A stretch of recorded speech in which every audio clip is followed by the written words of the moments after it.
Everything should be good now, y'all. What's up, y'all? Hey, y'all. Let me know in the chat if you can hear me. Seems like sometimes when I have to plug my headphones up and then my mic is already plugged up, it throws my mic sound off. So I have to reset it. But it's good now. Okay, Idris. What's up, Idra? And y'all, I noticed when I listen to my playback, this mic makes it sound like I have a lisp. I don't like that. I don't have a lisp. I speak clear enough for it not to sound like that. But I don't know if it's just the way that the mic is picking up the sound, or if I'm too close to the mic or what. But hopefully it doesn't sound like that now. Hustlers and scrubs. Hey, Miss Lady. Shout out to all the superstars in the chat. Again, thank you all for being here. Shout out to the ones that are on time and then the ones that's going to catch this replay. I appreciate you all. Hi, Miss Sexy Ray.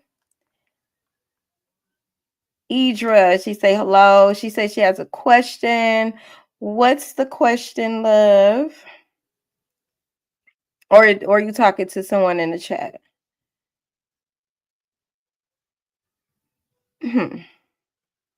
Anyway, either way, just drop your question. Okay.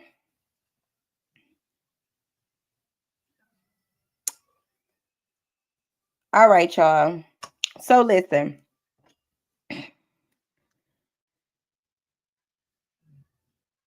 Diddy the Jinn.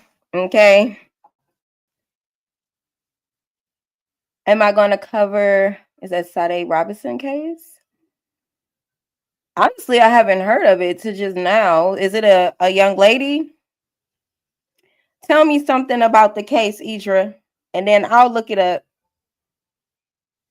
You know, I can't cover too much at one time at once because it'll get to be too much. But I'll definitely read about it at least and see if it's something that I want to cover. You know, like a short period of time or something, or I don't know. I have to read it. Sade Robinson case. Yeah. Oh, you say it's a little girl. Okay. What happened? What happened? You say it's very, very disturbing. Okay. Yeah, definitely, definitely. Okay. So we'll get to that. I said I was gonna come back and do a like a recap. Okay, so we're gonna go over Diddy's charges for the ones that don't know what he's being charged with. Something is in my eye. My hair is in my eye. And then we're going to talk about the mess that's going on briefly in the court and the mess that's obviously still going on outside of the court. Not now because it's the weekend, but last week. Okay. And I also wanted to, matter of fact, let me just say this. Because we're gonna look at this video today. We're gonna do a reaction to the Hey Karis and Paris. We're gonna do a reaction to Randy Pittman's interview on Donette's YouTube channel, where he's talking about his experience with Farnsworth Bentley,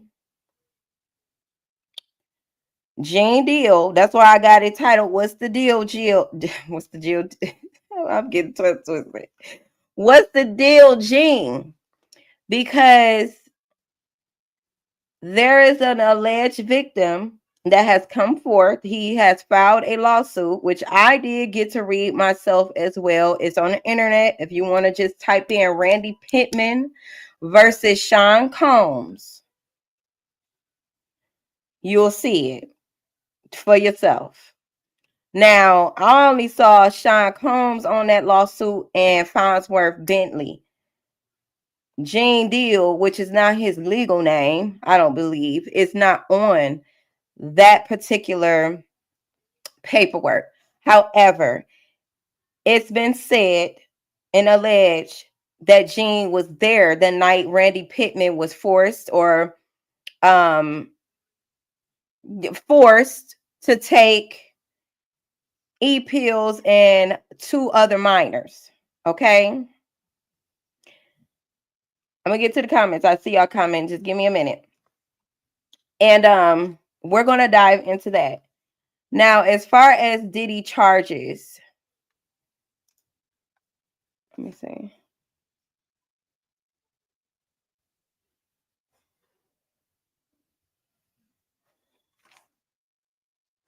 Also, I want y'all to go look at my shorts. I just posted like 3 shorts on my YouTube channel. Go look at those in regards to Gene.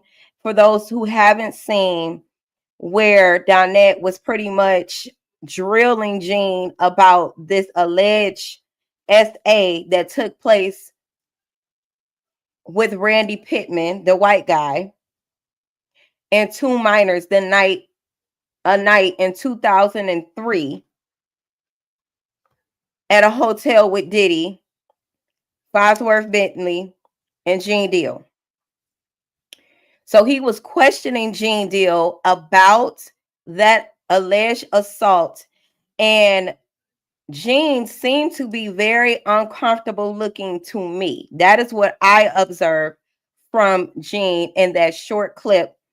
He seemed to be very triggered by the questions that he was being asked. And I know that Donette does have a very distinct, loud voice, so it wasn't hard to not tune in to what he was asking him.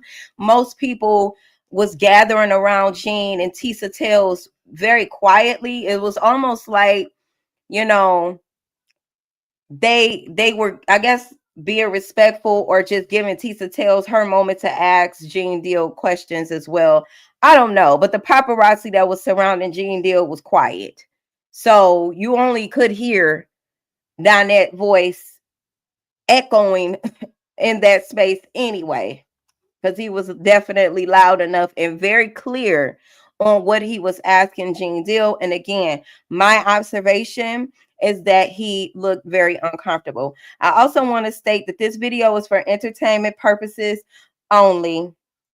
Okay, check out the links in the description. If you're new here, hit the like button. If you're a OG SD family or SD gang, make sure y'all hit that like button and subscribe if you're new here, is what I meant to say. Subscribe, subscribe, subscribe. And let me know what you think down in the comments. Okay. Shout out to all the bushwatchers and the people that support me silently. I appreciate you all. Okay, so it's the comments are saying she went on a date with this man and he cut her. Oh, spare her by. Oh, but the arm. Oh, whoa, that's crazy. It happened last year, April. They never found her. Wow. You live in Milwaukee and it's bad, dude. Unalive that girl, dismember her body, scatter her across the city of Milwaukee. That is pure hatred. Hey, Brittany. She say, hey, SD and SD family. I apologize. Good even. Hey, Lori's. Hey. So I was hoping she was going to cover it, but she never knew about it. Yeah, I didn't know. I typically don't say nothing. I just look and listen, but Idris mentioned something. Oh, okay. I love that hat. Listen, I'm realizing the older I get, I love hats too. Thank you, Miss Larice. Yes, justice for Sade. I hope I'm saying that right. Sade, is it Sade or Sade? Justice for her. Okay. How old was she? How old was she?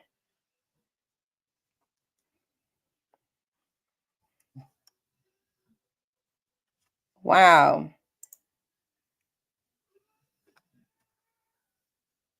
19. Okay. Yeah, it's crazy. It really is out here in the way that things are going all over the world, really. It's crazy. Let me go to my YouTube from here. Or should I go from here? Let's see if it act right. Let's see.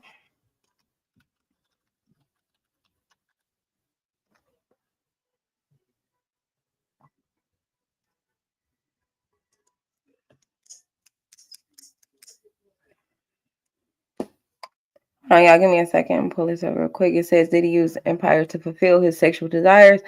What indictment? Alleged. Okay. So, Diddy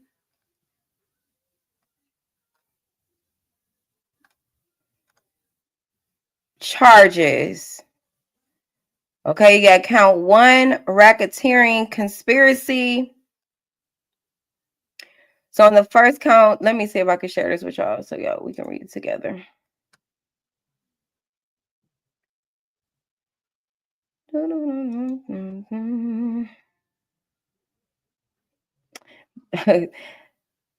Thank you, Miss Larice. She say, beautiful, young, intelligent young lady. I appreciate you so much, beautiful. You say you think Trump gonna pardon Diddy. I'll be. That's not my first time reading that, Idra, or hearing it. Damn shame.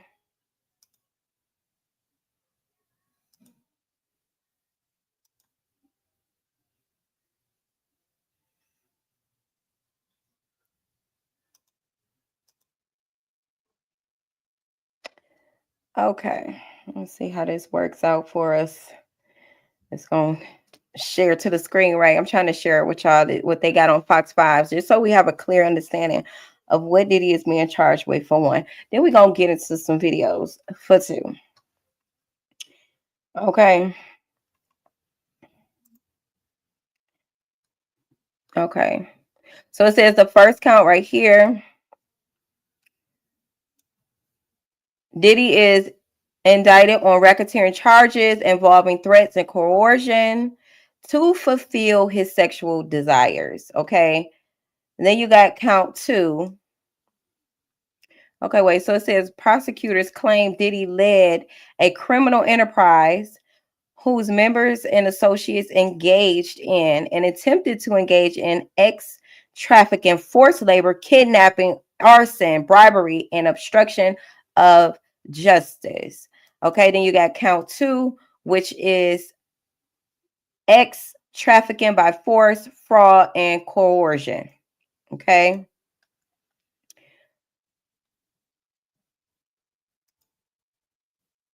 We got count 3, did transportation to engage in, you see the word there. I just don't want to say it, but you see it here. Come on now, stop. So I just feel like it's been a lot of discrepancies on, well, how is he, how is it considered racketeering and how is it considered coercion or force or fraud? I didn't think that was even a question. Like, clearly we got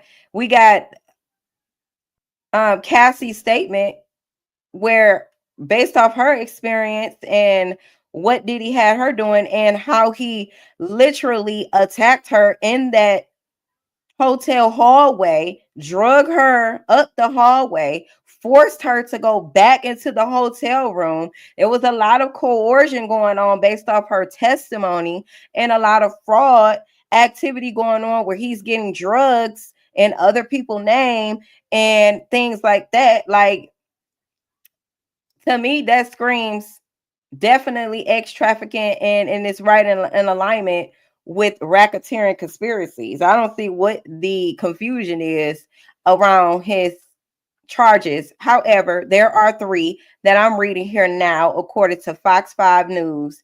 Okay, so now that we got that out the way, let me say it's sad how people It's sad how people in this world can be so cruel. Exactly. It's very disturbing, Idra. Very, very, very, very disturbing.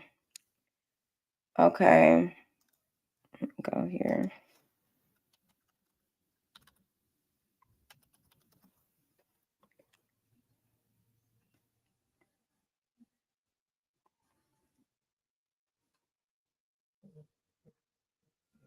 And then there was a video that I seen with Lauren London, Nipsey Hussle, and Cassie, where it looked like, if you read the body language and the things that they were saying, and it's been said that Diddy has something going on with Lauren London, allegedly. Okay. And she's best friends with Cassie. She claims it was never nothing going on with her and Diddy. Please, and don't associate her with nothing that he had going on. But this short that I seen, it definitely looked a little strange, where they were all in a room together listening to Nipsey Hussle's song, and it seemed like, you know how you could be in a room or just like sending like messages to your homegirl, like y'all get what y'all talking about, but the other person might not get it. Like, we good for doing shit like that. That's what it was given between Cassie, Lauren London, and Diddy. And then you got Nipsey Hussle in his own world. Like, I'm gonna see if I can play it for y'all, because it was giving something strange. And then Diddy looked over at Lauren and was like, something like, "You think I'm funny," or something like, and she just was cackling and giggling, and I'm like, right in front of Nipsey's face, right in front of his face. But yeah, let me see here. Diddy.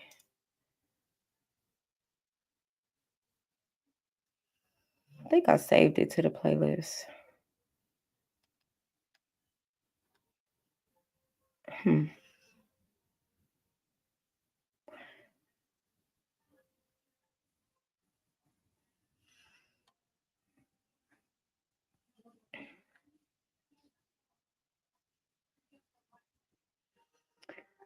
Well, first off, y'all,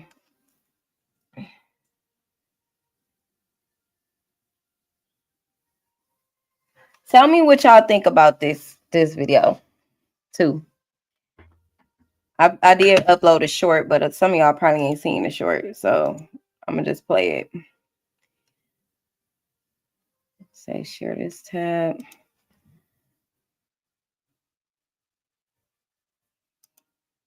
I go to this video.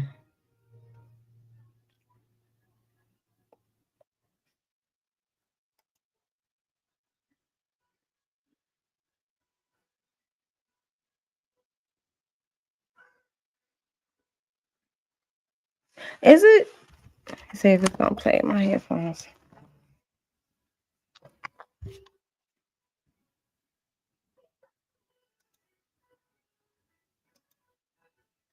From his walk. Oh, it'll play. Okay. See if I can put it on with my hat. Maybe not.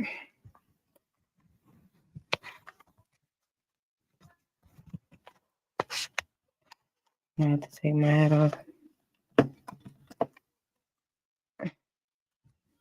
Okay, so this video right here of Gene saying that he was gonna eat regardless of what it is that he got to do.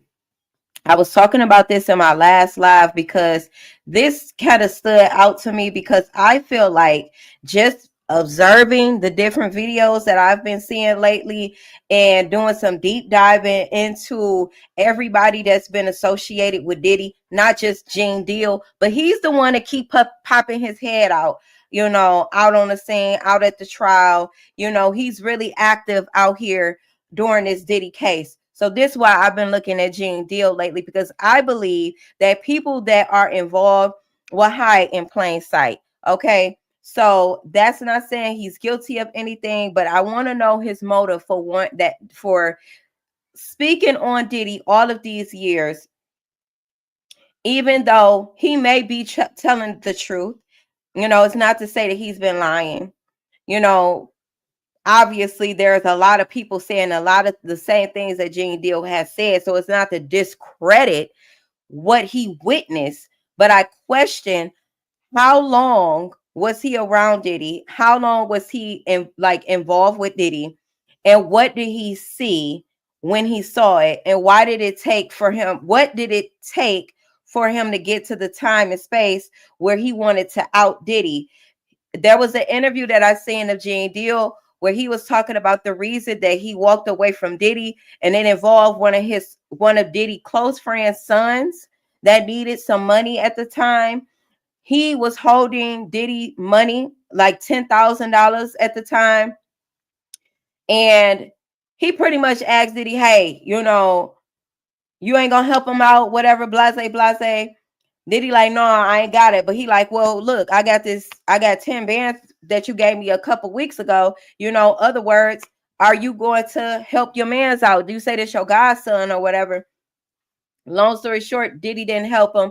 He claimed that was the reason that he stopped communicating with Diddy. Like, that was just it. I guess he felt like that was his friend. Maybe he shouldn't have, but that's what I heard come out of G's mouth.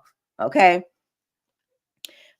Shortly after that, that's when he started outing Diddy, doing interviews, saying a lot of things about Diddy. So I don't know. I personally feel like maybe something else happened. Maybe something else happened.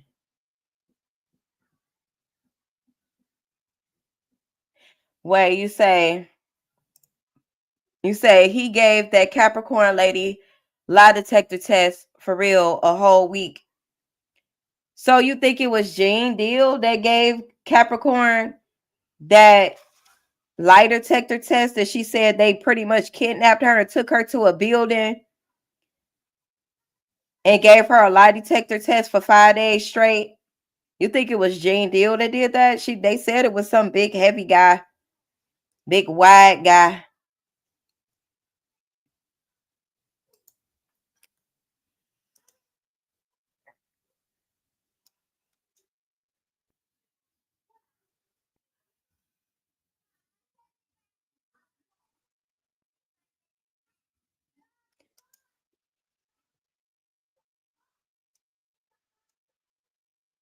Play. I wouldn't be talking to you and you saying jack shit to you. You understand? Okay, hold on. I'm gonna just play it from this computer because ain't nobody got time. This computer be acting dumb. Play it right from here.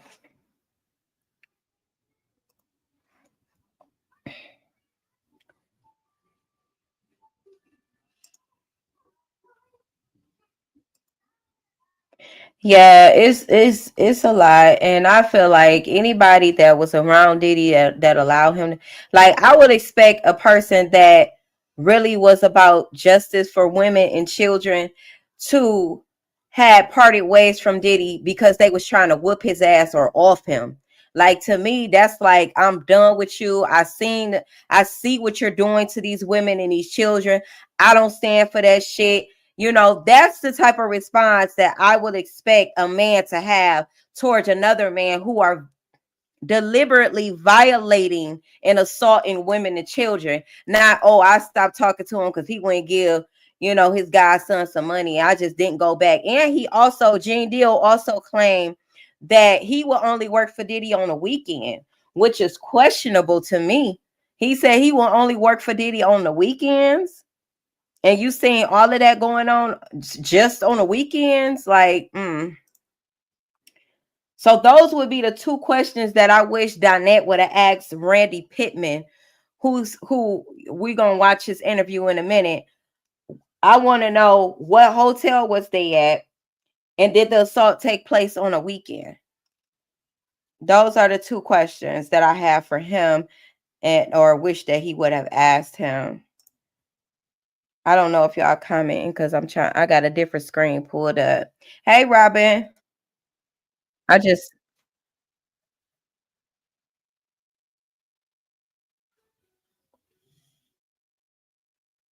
Okay.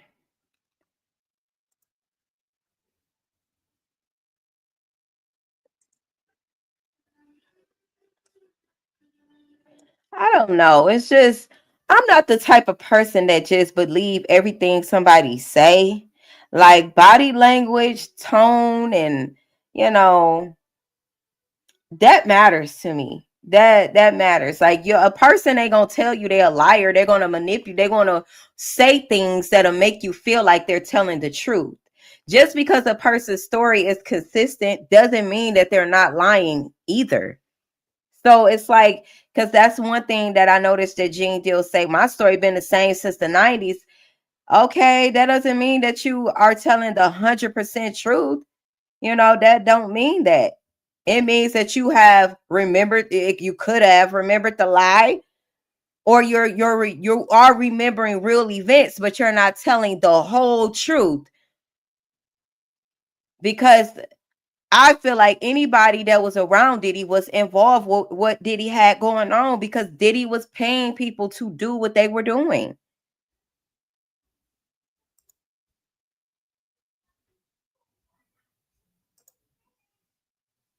Hold on, let me share my screen.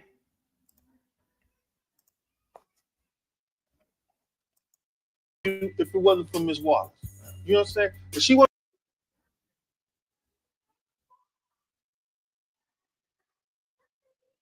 And go back.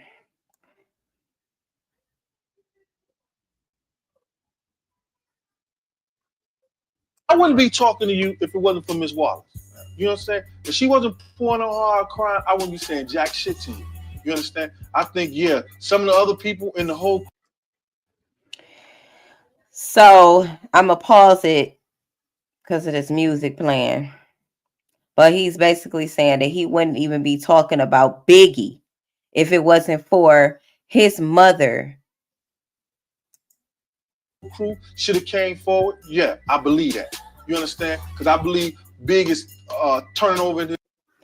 He's saying he felt like the rest of the crew should have came forward just like him. But I feel like Gene will risk it all for money. And then not to mention that he is a part of a fraternity. And being a part of a fraternity comes with its own level of protection. He is a part of the I know it's I think it's Omega Psi, something like that. He's a part of it. I'll just show y'all a picture. He's a part of a fraternity. So I know that alone comes with some level of protection. Gene may even be connected with somebody who's over Diddy that is connected with that fraternity. Hell if we know. We don't really know. We just know the narratives that they create. That's all we can go based off of. That doesn't mean that they are not connected to um secret societies and things like that. Let me see. In his grave because people ain't coming to the forefront for his mother. They knew he loved his mother. He cared for his mother, They knew. whatever like that. You understand what I'm saying? Everybody do. Everybody care for their mom. You understand?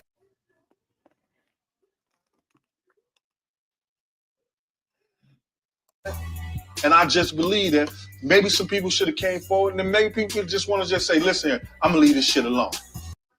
Yeah, most people did say they're gonna leave this shit alone because they didn't want the backlash that comes with Diddy. Only people who are protected, like Gene Deal, is going to speak up. That's how I feel. That's their own choice. I'm gonna eat, man. You know what I'm saying? Bad boy, Biggie, whoever, whatever. If I gotta shovel shit for a living, I'm gonna eat. So to me, what that means is I don't care how how I get the money. I'm gonna get the money. So these years and years and years of him giving these interviews and telling his experience with Diddy, Diddy Mama, all other artists that they were intertwined with, and blase. That's all I heard. That's all I needed to hear.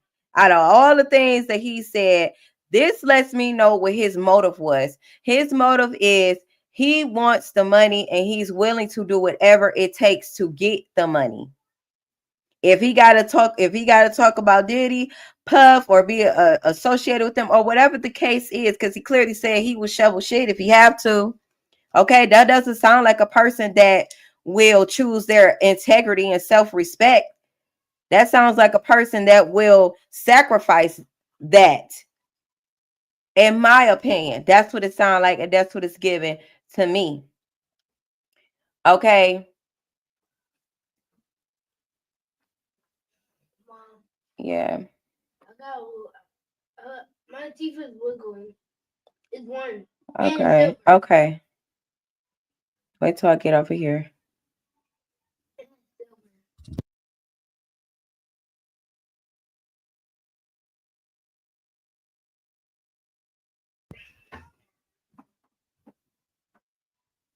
Okay.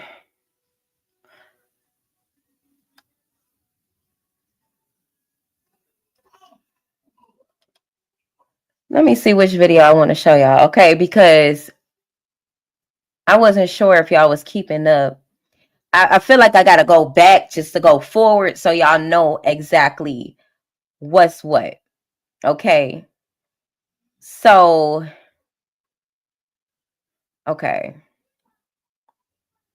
Because Gene Deal did respond to Donette. Matter of fact, he threatened him from I think it was on his page where he basically was saying he want to catch Donette in an elevator, which they did wind up being in the elevator together too, surprisingly. And that's where he claimed that he put hands on Donette, and that's when everybody ran with the story that Donette had got knocked out. So according to several sources, he did not get knocked out. And let me go to my shorts so I can show y'all when he was being questioned.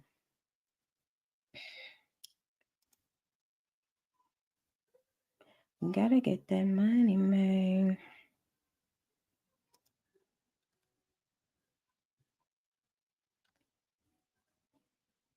And where he was like really irritated with the YouTuber Donette. He was really, really irritated with him and his questions. I needed to go to them.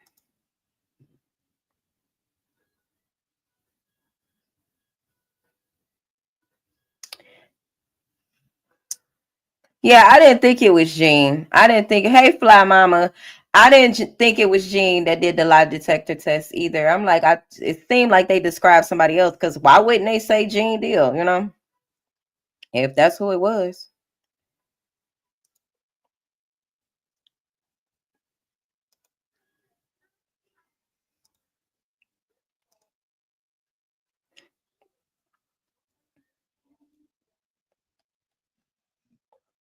Gotta get that money, man. Oh, I know what it is, y'all. I got it on the wrong screen. I'm like, wait, why is he still on the screen? Hey. All right. I was on the wrong thing, y'all. Okay.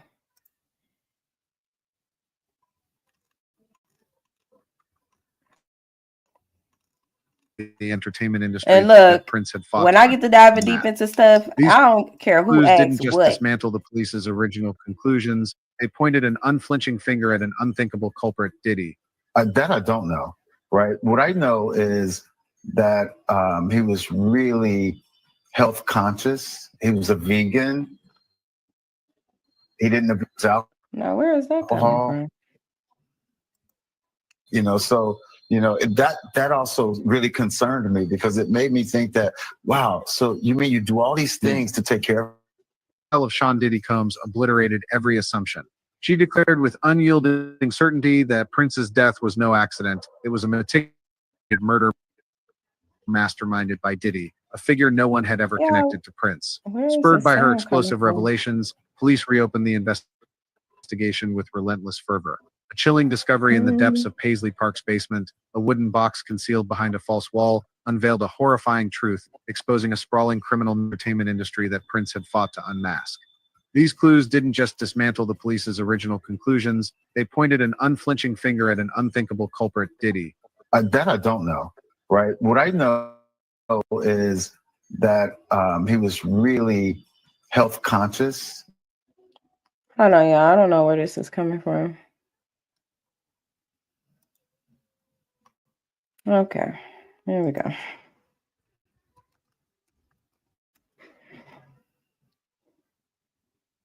Oh, y'all, I was watching a video too of the guy. It was an older guy that said he pretty much grew up with Diddy mama and how she was back in the day, too.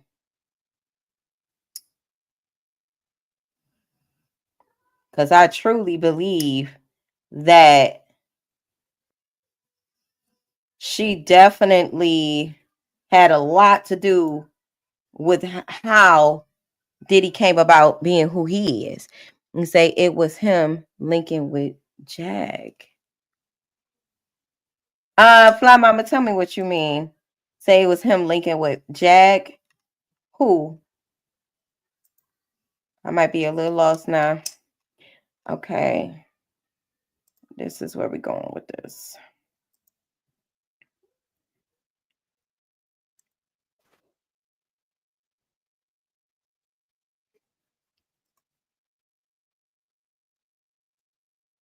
Same side as Why was Professor somebody Ogilvy, and you the same. Trial of Sean Diddy.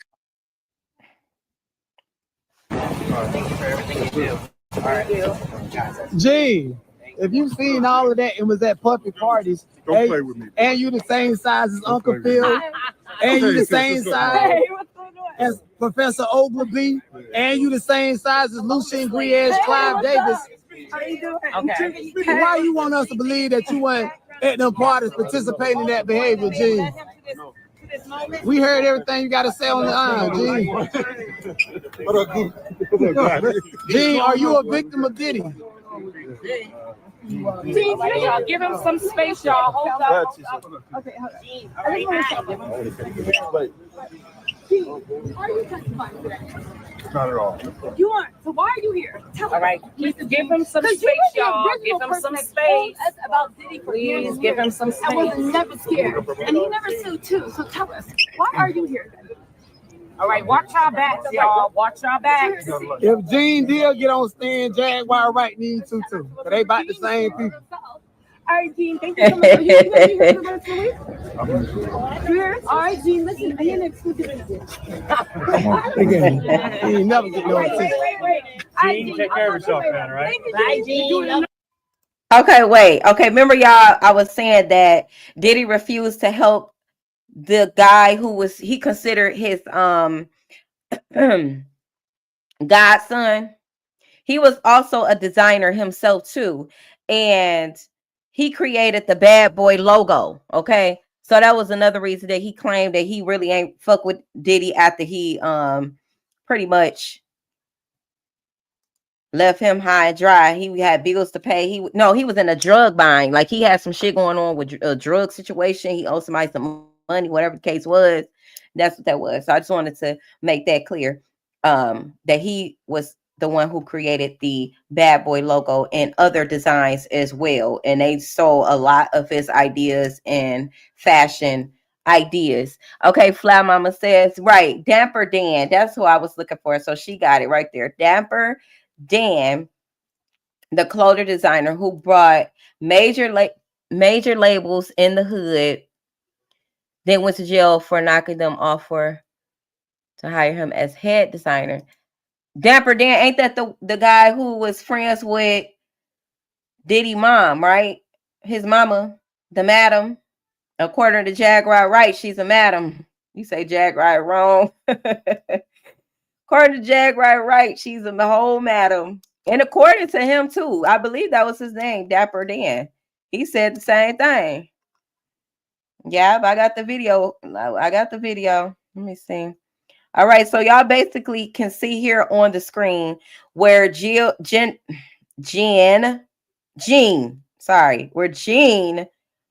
Deal was spotted outside of the Diddy trial, and he get drilled by a content creator by the name of Donette. Okay, And then this is the same video, but a different angle. The one that I just showed here was Donette's camera.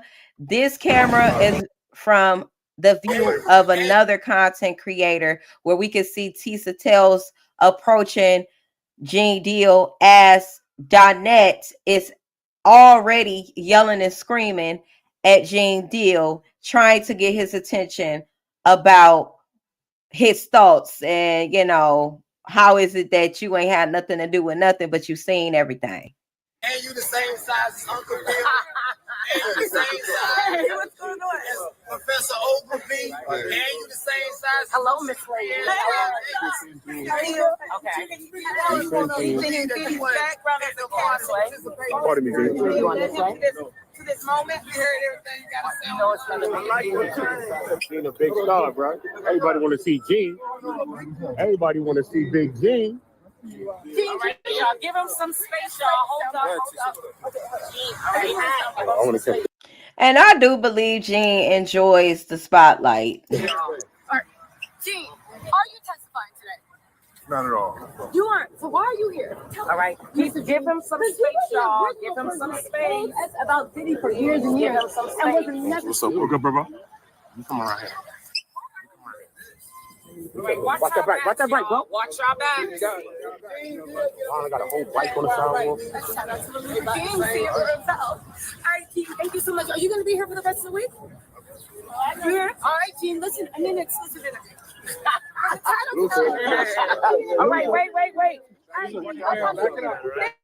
Gene. You're doing a noble thing, Gene. You're doing a noble thing. Gene wasn't here to testify. Gene just popped out.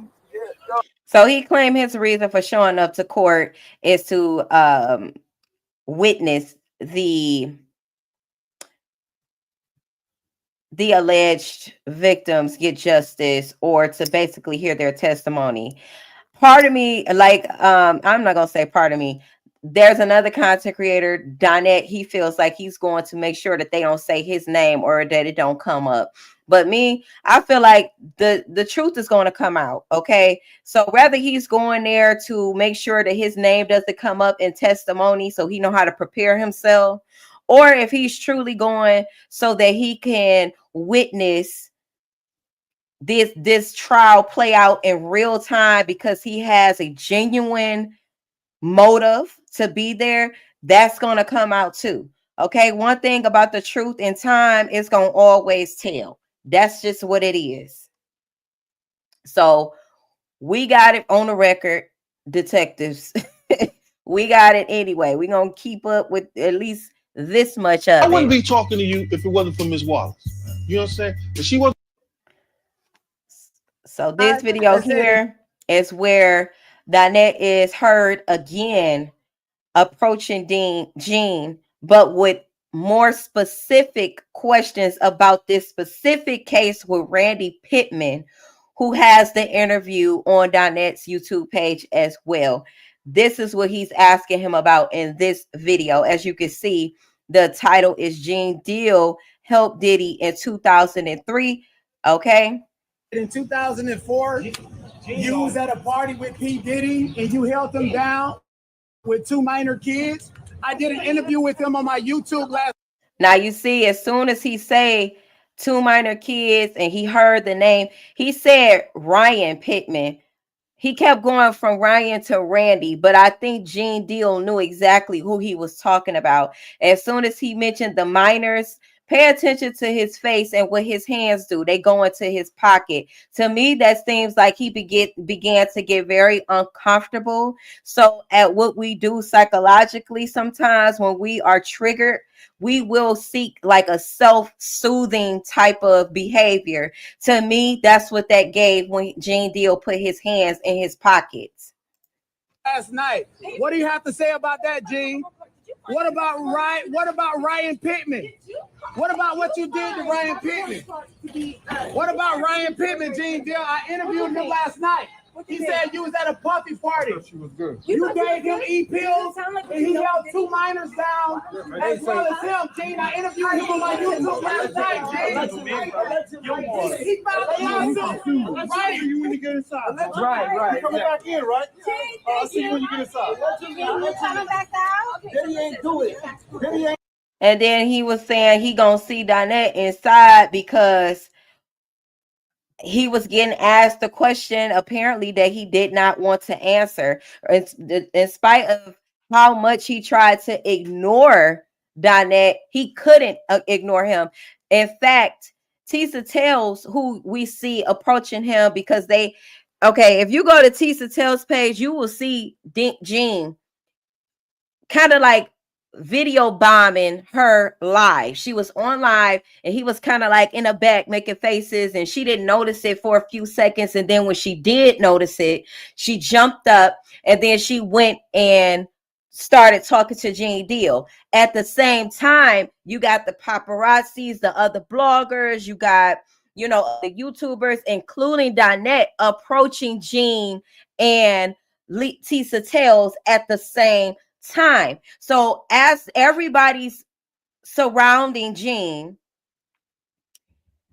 Donette is yelling out these alleged accusations against Gene to get a reaction from him. He said what he said to get a reaction from him, and to see if it was any truth to it or if Gene would answer. So you can see Lisa Tells also trying to question him about what's her name?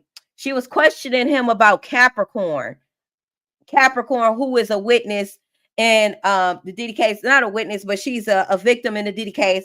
And she was kind of like trying to distract Gene as he was being interrogated by Donette at the same time. So you can see her kind of getting frustrated, like, but at the same time, I feel like maybe they all working together. I ain't saying Donette is, because if he asking these hard questions to Gene, then maybe not. But maybe some of these YouTubers and bloggers are getting paid outside of the monetization they get from YouTube. You get what I'm saying? Okay, so you say talking about pay him. Yeah, he did. So I'm gonna play it one more time. Guy that said in 2004 you was at a party with P. Diddy and you held him down with 2 minor kids. I did an interview with him on my YouTube last night.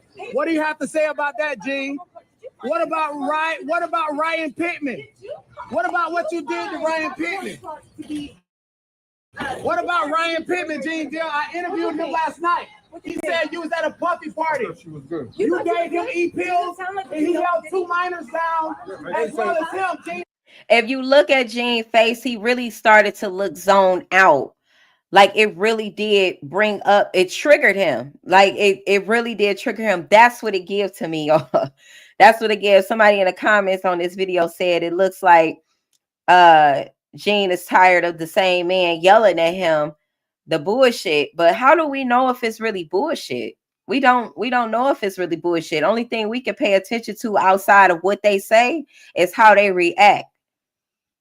That's what we can do. I interviewed him on my YouTube last night, He filed a lawsuit. Right. See you when you get inside. Right. Coming back in, right? I'll see you when you get inside. Coming back out? Diddy ain't do it. Diddy ain't do it. God. Fly Mama say, you say Tisa was capping for Lauren London though, like he and Diddy was never together. Yeah, right. Okay, who is he? Are you talking about Nipsey or Gene? You say Tisa was capping for Lauren. I did hear one of her recent videos where she was talking about basically Lauren London ain't have nothing to do with Diddy. I beg to differ. I don't see anybody being around Diddy that Diddy was not getting anything from. Why? I mean, if Diddy was so controlling when it came to even Cassie's hair, who she can talk to. Why would he allow her to talk to Lauren London? I think Diddy like to play in people's face. That's what I think Diddy like to do. He get off at the fact that he could be screwing somebody's wife or girl right up under that man's nose, you know, or they trying to push this narrative that he was trying to get to Nipsey's brown eye or Nipsey's bussy, right? That's what they trying to give. But it's like, based off my discernment, I don't feel like Nipsey Hussle was into that lifestyle that Diddy had going on. See, Nipsey to me was more of a truth speaker. He was more of a person that was not easily manipulated, and he will tell Diddy no. Why y'all think they got rid of Nipsey? Now, the question to me would be, did Lauren London have something to do with Nipsey's death? That's what my question would be. Because she was so keying it up with Diddy right in front of Nipsey's face. And then try to act like she was cheering Nipsey on when he was like, y'all, we gonna be clapping for me all night. He was really proud for what, you know, his song that he was playing or whatever they was doing in the studio. That's what it looked like they were at in the studio. Meanwhile, she playing and cackling back and forth with Diddy like he one of her homegirls, and then fake cheering on Nip. You know, so I don't know. Something about that Lauren London, seeing that video kind of really changed my perspective on her. When it comes to Nipsey, Diddy, and Cassie, I feel like there's a possibility that Diddy could have been definitely doing and some screwing with Lauren London as well. Okay, that's just my opinion. You say Diddy and Lauren. Okay, Lauren was literally reading her script from Scamming as a fool. Talk about, you say scamming, reading the script from Scamming. Okay, like, girl, what are you talking about? Okay. Say that GQ photo shoot with the sacrifice theme. A fool. Oh.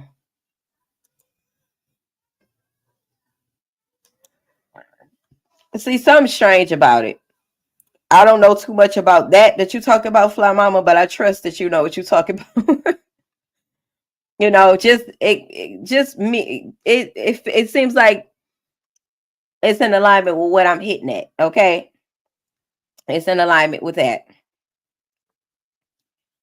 So let me see if I have the video.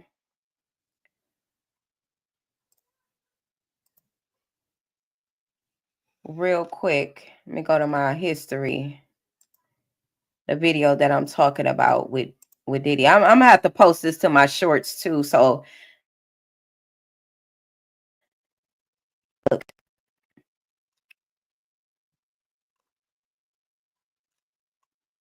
I'll get a real good look at what I'm talking about with this Nipsey and Lauren London. So the question is, what is the deal, Gene? What is the deal?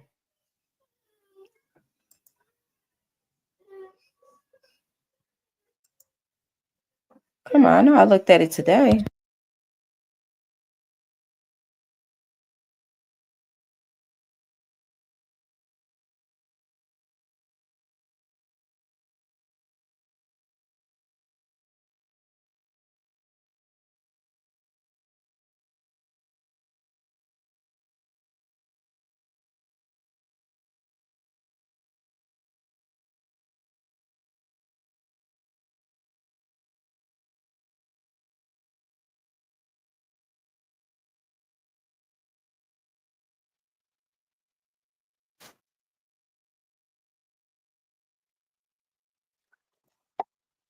What?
Oh, I ain't never had my mic on. What's up, Keish? I had put my mic on mute. Okay. Let me pull up this Nipsey Hussle video. Then we're going to get into this interview.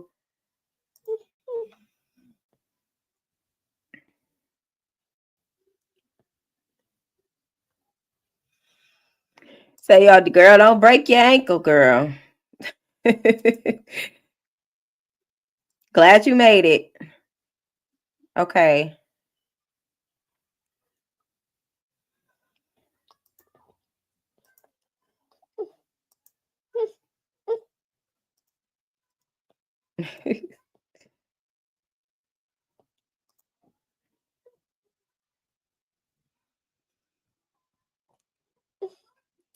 So I try to make it as big as I can get it, but because I really want y'all to pay attention to the body language and then what Puff is saying to Lauren. And then pay attention to Nip. Let me see if I can just put it on the whole screen.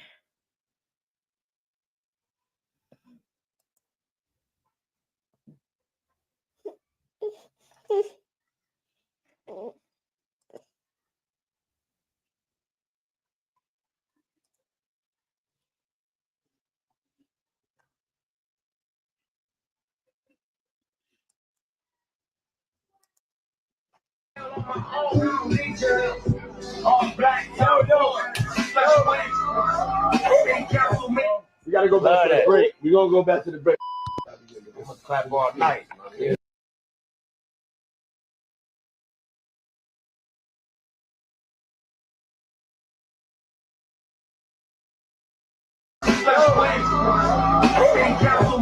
We gotta go back to the break.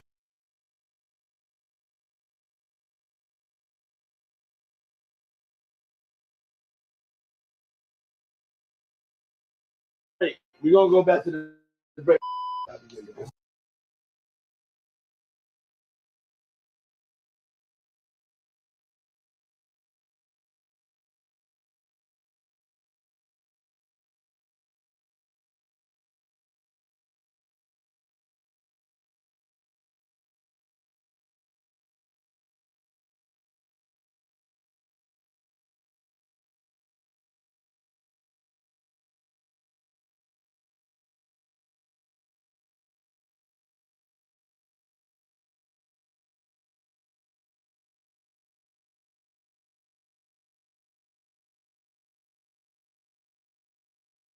I'm gonna clap all night. Yeah, I would.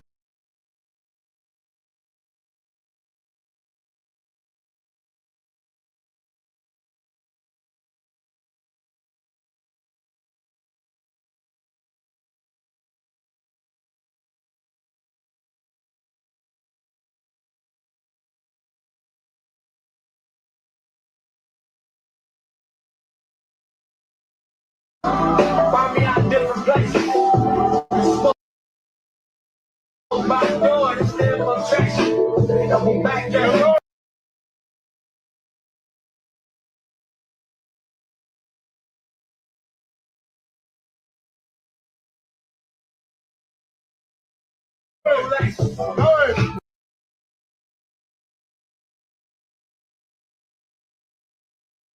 I cracked you up.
Oh my God. I done forgot I put the mic on mute.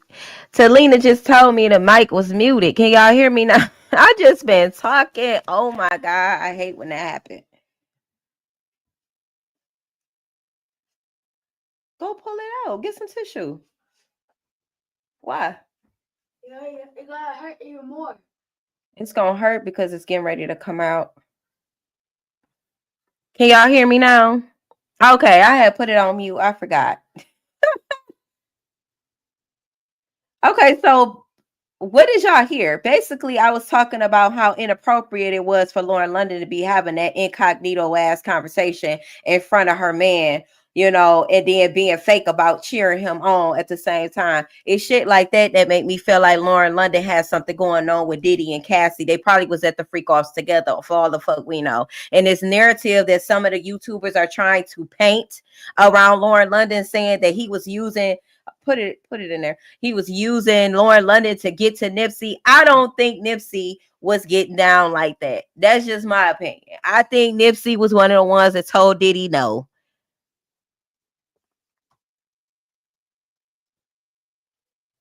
That's basically what I was saying to sum that up. So I'm glad I didn't start playing this video because now I know that y'all couldn't hear me and I had it on mute. But I'm about to play this video of Jinn responding to the altercation, allegedly at altercation. Like I said, it seemed like it was more of an attack, assault on the YouTuber Donette than anything. But they want to call it an altercation. Anytime you put your hands on somebody, that's a assault. Like in an aggressive manner to attack them, that's assault. So let's get into it. This is from the channel, The Art of Dialogue. Gene Deal, happy to have you back, my man. Week 3, Diddy trial. Gotta talk about it, man. I heard you and some dude got into an altercation up there. Like, what's the backstory behind that before we get into everything else? I wouldn't call it an altercation, you know what I'm saying? Because that means somebody is capable of challenging you on your level. What happened is that you get these YouTubers, you know what I'm saying, who want to make contact with you.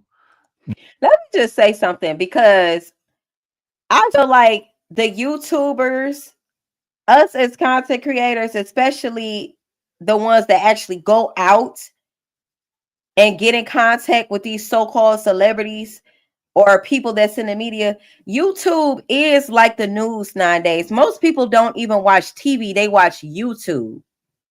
So to try to downplay what content creators are, it's bizarre to me. They are like the news people. Journalism covers all of that. What a content creator does. So that's crazy to even say.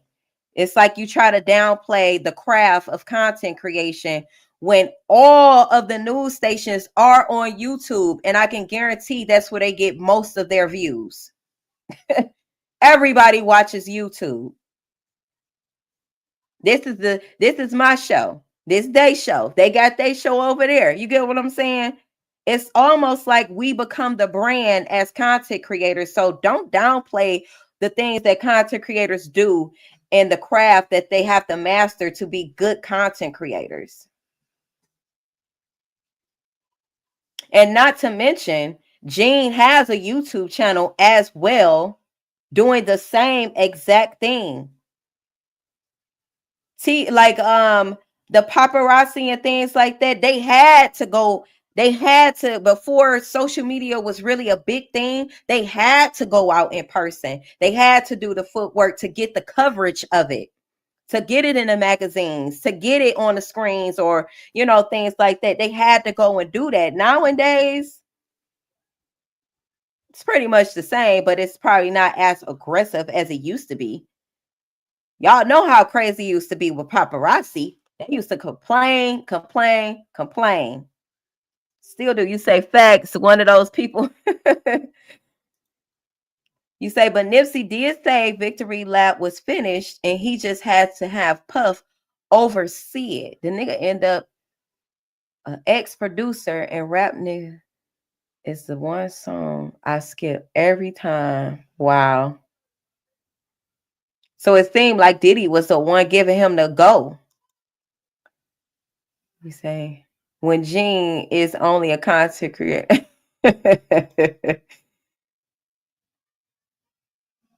Yeah. All right, y'all, let's go. By yelling, screaming, and hollering and thinking that you gotta answer their questions. Again, that's what people do when they want to get questions out of you. They holler and they scream. And they talking to a grown ass man like he's some, especially content creators or paparazzi, kind of child, or hollering at some kind of animal. See, I come to that court because I'm trying to see this thing through. You know, I don't care what nobody say. I'm the one who initiated this whole thing and started talking about this dude's behavior, his attitude, how he was treating people, what he was doing, way before any of his employees, way before anything. I took all the ridicule, you know, from everybody. You know what I'm saying? If you was watching the internet when I first got on here, they was talking about, yo, this bum ass ex-bodyguard.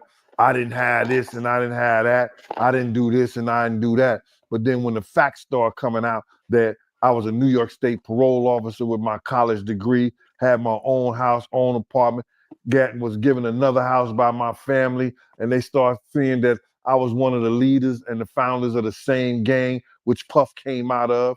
You know, I helped and I started Slicking the Family. You know what I'm saying? All these are Harlem crews, and they start seeing that the real people that was in New York City was like, yo, Gene was the man. Gene is this, you know what I'm saying? And they was wondering why I got on the internet. But I was given something to do, man. I don't care what nobody say. So I go to that court to see it through. You understand? I go to that court to make sure that I'm going to see the people that I love who got hurt behind this dude, that we get justice. And I just want to be there to see it.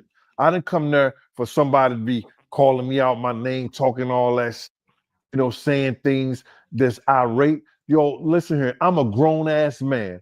I raised 3 girls to be adults. I raised somebody else's sons to be adult men. You understand what I'm saying?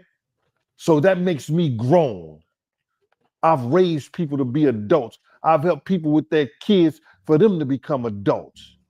So I'm a grown ass man, and I don't need nobody, anybody. You just can't talk to me any kind of way or say whatever you want to say. Because then when we see each other, then express yourself as a man. So here this dude hollering, saying, call all kind of epithets, saying all kind of belligerent curse words, saying all kind of shit to me. And I'm like this. I'm like, yo, I played it cool when we was outside. Then when we got into the court, it was a whole different situation. You understand? It was a whole different situation. I went to him, I said, yo, bro, you had a lot of stuff to say outside. You understand? Yo, I got a lot of stuff to say now. That's what he said. I said, oh, what you got to say then? He said, yo, you got questions to answer. And for who? I said, if you want me to answer questions, do an interview. I got a booking number, then you do an interview. I answer any of your questions. I ain't got. My thing is, Gene, he cannot control what a person says. Rather he feel like it's belligerent, disrespectful, or not. You can't control a person's mouth. You just can't. I had no problem of answering anything that you want to know. All you got to do is pay my fee and I'll be there. He said, well, you ain't going to tell me how to get the contact. And as soon as he said that, and he came like he was coming close to me, I took it back to 92. Wu-Tang. Protect your neck. And that's all I'm going to say. I took it back to that. I took it back to 1992 Wu-Tang. Protect your neck. And he know what I'm talking about. Then when I did that, then next thing you know, a girl came, the guards started coming and stuff like that. And he told the guards, yo, watch the camera. He hit me. That's what he said to the guard. So one guard was like this. One guard got in front of me and I moved. He said, yo, Gene. He said, yo, Gene, because he know me. He said, my thing is, if he was to press charges against Gene, he clearly telling everybody what he did already, to Donette in the elevator. He's saying that he put hands on him first. He felt like he ought. Now, mind you, in the beginning of this interview, he said it wasn't an altercation because it would have to be with somebody who's equal to him. Clearly, most people are not going to be equal to him. Gene is 6'7", 300 and something pounds. I don't believe Donette is anywhere close to that weight or height. So again, I feel like Gene was triggered, and that's why he put hands on him. People get triggered when you ask them questions that will expose certain truths. Because if it wasn't no truth to the statement, why get so mad and so triggered and so discombobulated around the question? You would just ignore them like, okay, I don't care how loud you are. What you talking mad shit that don't mean nothing. So he should be used to it though. People saying all type of shit about him. He should already have, that type of mind state. Like, people say all type of shit, but he didn't. He let it get to him, and he let it get to him to the point where he had to put hands on that YouTuber. He said, yo, Gene, you could just knock me down, bro. Just take a couple of days and get up out of here. And so I was leaving. So he ran and got his camera, and then somebody called my name. He called my name like that. I turned around and I just said to him, I said, yo, bro, I'm not that dude that you could just run up on. I'm not that dude that you could say whatever you want to say. I'm a grown ass man. You understand? I'm not that dude that you could say whatever you want to say to, because if you run up on me, I'm going to knock you the F out. And that's how that went, bro. And there's nothing I'm proud of. You understand? But you don't talk to grown men. I don't care what kind of YouTube show you got. I don't care what kind of, you want to go viral, you want to do this and you want to do that. You conduct yourself as a gentleman. You want to call yourself a reporter. You don't see all the reporters who went to school. You don't see all the reporters who got their degrees, who got, who worked up the ladder to become who they are, yelling and screaming and cursing and saying all kind of crazy shit to people. You don't see that. But if that's what you choose to do, you choose to do that, bro. But I'm not the one you're going to do that to and then think it's going to be all right to get on the elevator with me. I don't care where we at. I don't care where we at, what we got to do. We going to get it in. And I'm too grown and too old for that. But you're not going to talk to me any kind of way. And you ain't going to say whatever you want to say to me, bro. You know what I'm saying? You're not going to disrespect me as a man and think it's all right to do that because you got a YouTube show, because you want to go viral, you want to do like that. You be ending up. I want to go to the next subject, man. Let's go to the next one, bro, because this is going to go somewhere that it shouldn't even go, bro. On a for real, for real. We all too grown for this shit, bro. But I'm not to be disrespected, and I'm going to disrespect nobody else. You feel me? Right. Yeah, but before we move on, man, let me just add one more thing to this. Right. When Miss Wallace asked me to get on Nick Bloomfield documentary, I got on Nick Bloomfield documentary. That was like in 99, somewhere around there. I got an A&E documentary, 2001. I got on VH1, MTV. All these was in the early 2000s before there was even a YouTube telling the story. You understand?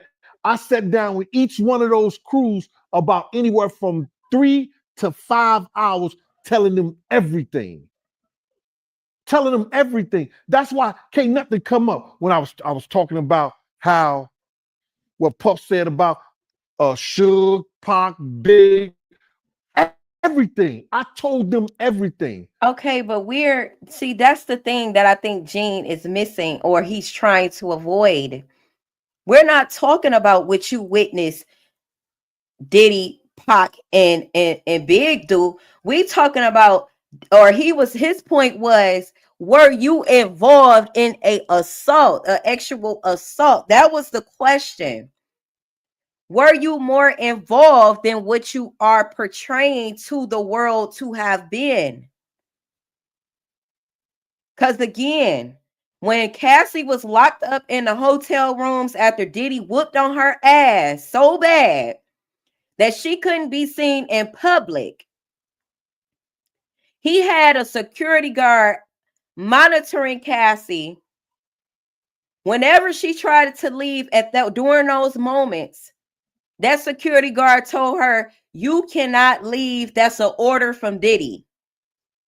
What makes Gene any different as a security guard for Diddy to not have the same standards to commit or engage or be involved in crimes that Diddy committed? Whether that was drug related, sexual assault related, any form of abuse. Okay, so I think that's the point that he's missing. This stuff has been on, and I've been saying the same story since 99. I've been saying the same story. And that's why the same story could be the same since 99, because obviously what he witnessed with Diddy do, Pac do, and everybody else, Biggie and all of them, okay, yes, it could be definitely true. But what did you do? I heard Jaguar Wright say she was at one of the freak offs. Allegedly, she was at them parties, and she did sleep with some people. You know, that's what I'm meaning. Like, you know, you make it seem like you was just a bystander and you just looked and you didn't do nothing. You was just standing there reading a fucking book or writing the fucking books that he done sold about Diddy. His name of his book is called, y'all, what's the name of this man book? I know somebody know. I forgot it, but I know somebody know the name of his book. What you was doing, writing books while everybody else on a fucking freak off spree with each other. At least Jaguar Wright did admit that she was involved in some shit. Story since 97 when Miss Wallace set me in her living room. I ain't changed nothing, and I ain't gonna change nothing. You understand? There's certain things that you find out as we go, because you know my motto. Facts. Hey, about to say facts over feelings. Then he shouldn't have reacted the way he did. Now should he? If it ain't true, why react? If it is true, why react? Your feelings, but feelings can't change your facts. That's my motto, bro. So it's over the years, I found out some more stuff and some other things for professional people. People like myself that's higher than me, FBI agents. People who've been working on the case. You find out other things and you go on with that. But to all these little young YouTubers and everything like that, you know, it's a couple of those guys who've been respectable. Now I'm gonna pull them to the side because I'm going back down there. Don't think that I'm not gonna be going down there, bro. I'm going back down there. Oh, right, because it's been said that Jinn is banned from going back down to the Diddy trial. So that's why he's saying he going back down there. You understand? So now, some of those YouTubers that's been respectable, you understand? I might like, yo, you can give me a question, bro. You know what I'm saying? I'll give you one question. You understand? Because they was respectable when I come down there, they respectable. Now, people think I'm hiding. I'm not hiding, bro. You understand? I'm not hiding from nothing. These people don't do their due diligence, bro. When they come out here and they want to do a show, they don't do their due diligence. They let anybody come on their platform that got a salacious story about anybody and say, oh, they told me. That don't mean a god thing, bro. Because somebody told you some bullshit. That don't mean nothing, bro. Do your due diligence if you want to have a successful channel. But if you just want to go viral, remember, you got to protect your neck. And I'm gonna give you something right now, and because I don't want people to go and look at what they want to say because this dude want to go viral and stuff like that. And see, that's the narrative that I feel like Jinn is trying to spin right now. It really wasn't, like I just said, I played the video for y'all. The video, okay, where you can use your own you get your own idea as to, you know, what happened. I don't think it was that he was trying to go viral. Obviously, he's a content creator, and yes, you want good content and you want to be able to, you know, get the views up and whatever the case is. But the question that he asked was a very real question. It didn't have anything to do with wanting to go viral. If that were the case, he will be more viral than what he is now, right? Even though I've seen so many blogs spin this narrative about what took place, and I just showed y'all exactly what happened. Dinette was already upset with Tisa Tales for cutting him off a few times, and that built some friction between him and her already. And he felt like Tisa Tells, if she had to listen to the question that he was trying to ask Jinn, maybe she could have took that question and asked Jinn herself. But I think Tisa is trying to maintain a cordial relationship with Jinn because they already seem well acquainted with each other. And she want to be able to continue communication with him and not trigger him to ask uncomfortable, not uncomfortable conversations, but uncomfortable questions that will lead to Jinn cutting her off. So do y'all see the different angles there from the content creators? Jinn Deal and Diddy never stayed at the Intercontinental in Atlanta. Never. We stayed at the Swiss Hotel. Now, anybody in Atlanta, because there was a comment that I read that said the Swiss Hotel is not far from the Intercontinental in Atlanta. Do I need to Google this?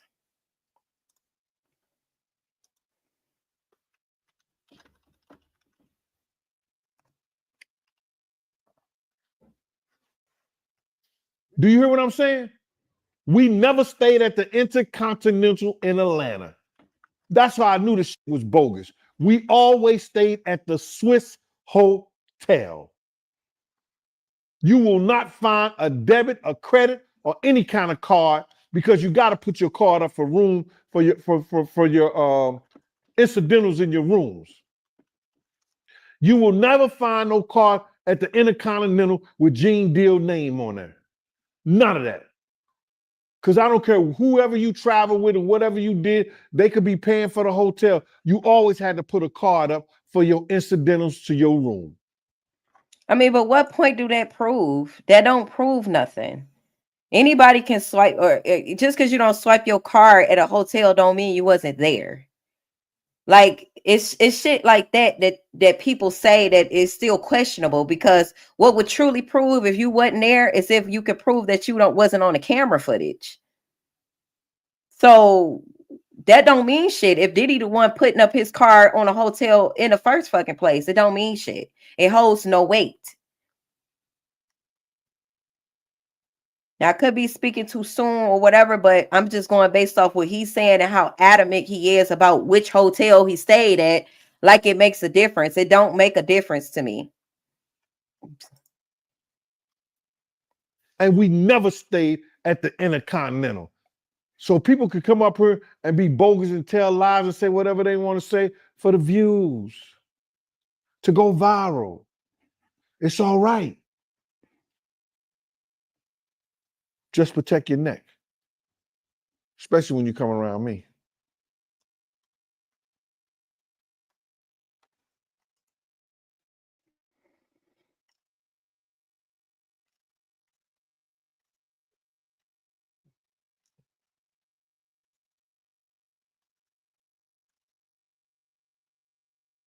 Delete me. The internet can be a crazy place, but you know what? It's full of your data.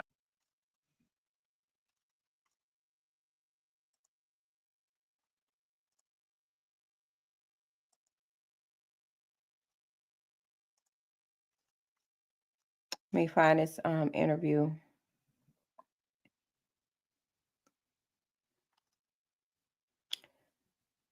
Oh no.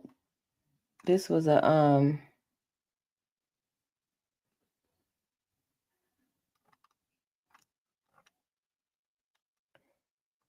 okay, this was a lady who said she was in the elevator. So let's go ahead and play this. So we just had this on the record, y'all. Said she was in there. What happened that day between Gene Deal and the YouTuber Donette? Are lying. People are lying about what happened that day between Gene Deal and the YouTuber Donette. I wasn't going to make a video, but now that the lies have been spreading, I need to come clean. I was the only eyewitness in that elevator when the fight broke out between Gene Deal and Donette. Me and that lady that said that she was Asian. That was it. Now I'm hearing that there's some guy named Charlie pretending he was an eyewitness. No, he wasn't. This is what happened. I was in the elevator with Gene Deal and this woman. We go downstairs. We get out of the elevator. All of a sudden, Donette, the YouTuber, walks up. He confronts Gene Deal. Gene Deal, all of a sudden, takes his hand, puts it on Donette's chain, and shoves him. Now, people are saying that Gene knocked him out. That did not happen. He just, like, kind of did one of these for a second. Then I'm standing there thinking, oh, shit. Well, this is getting a little wild. Security starts looking at me like, and I'm like, I don't know. And I'm like, yeah, maybe you should come on over here, I guess. They waited like 5 minutes. Like, do I look like security? They thought I could handle it. They waited 5 minutes because they was aware that Gene was going to go into that elevator and attack Donette. That's why they waited like 5 minutes, because he had already made it clear on his Instagram or YouTube, Gene did, that he was going to attack him in the elevator. It's a video that he states this, okay? And then he's probably cool with the security guards. That's why they didn't do nothing.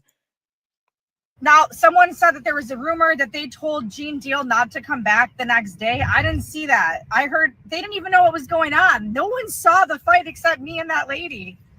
They just told us all to leave. They're like, can you just grab your phones and get out of the building? I think the reason Gene Deal didn't come back the next day is because he didn't want to deal with the bullshit. That's what I think happened. Did not get knocked out. Holy shit, that is a tongue twister. Did not get knocked out. And I don't think Gene Deal was kicked out. These are all lies being told on the internet. I hate that I'm the only eyewitness here, but I also love it because I love when the truth comes to light. And that is what happened. Cheers. So there you have it. There you have it. I just think the truth is triggering. And I think that X marks the spot. That's what I think happened there. Okay. Now, where is this?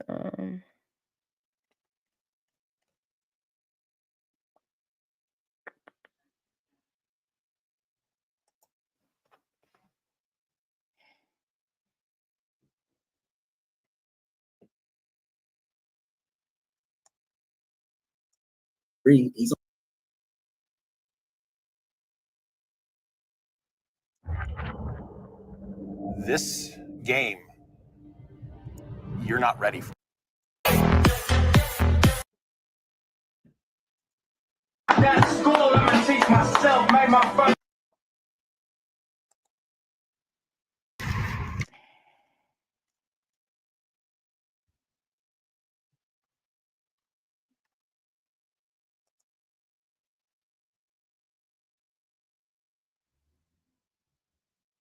He's on top of the.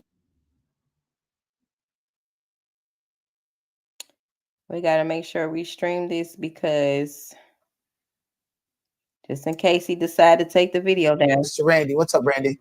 Hey man, how are you doing? Pretty good. Thank you so much for being here. And thank you so much for having the courage to actually step forward, share your. Again, when I seen the filing, I was just like, this is improper. Your name is spelled a way where I thought you was a black man. And then when I talked to you, I was like, okay, what's going on? And I don't say that to interject race into anything. It's just a lot of people have filed lawsuits against Diddy and have alleged things that are questionable. And so I did a little vetting. I read your lawsuit, and I want to discuss that with you. So first of all, let me actually pull up the pictures that you sent me to convince me that you're not lying. You actually have a connection and there's substance to these things that are mentioned in this lawsuit against Diddy. This is the first picture you took, first picture you sent me. Can you tell me, at first when you sent me that picture, I was like, you're not even in that picture. Who are you? Where are you? Can you explain this photograph for me, please? Yeah, so this is after the fashion show was over, and it was only about 6 of us that was in his entourage here that was leaving the actual the fashion show itself. And because the fashion show was in the parking lot of Riches, which was a department store back in 2003 in Atlanta at the Lenox Square Mall. So the fashion show was under a tent, which you got pictures of. And after the fashion show was over, we were walking down to the to enter Riches because they had shut the store down so that he could do an interview inside the store where his clothing brand was. And so that's where we were at in that first picture. Okay. Also in that first picture, I did not see you, but obviously this is pretty much the same event. So it's substantiated that I see one particular person there that looks like a young Gene Deal. Can you confirm or deny if that's Gene Deal in the photo? That was definitely Gene Deal. So Gene Deal actually came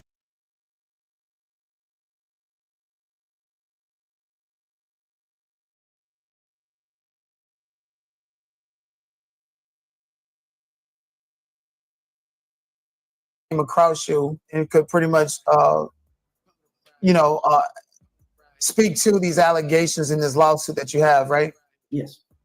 Okay. So this is you and Diddy. And again, how did you meet him and why specifically were you at this event? So I worked for a modeling scouting company called Options Talent. And I was just at the event, basically scouting potential talent to come work for our organization.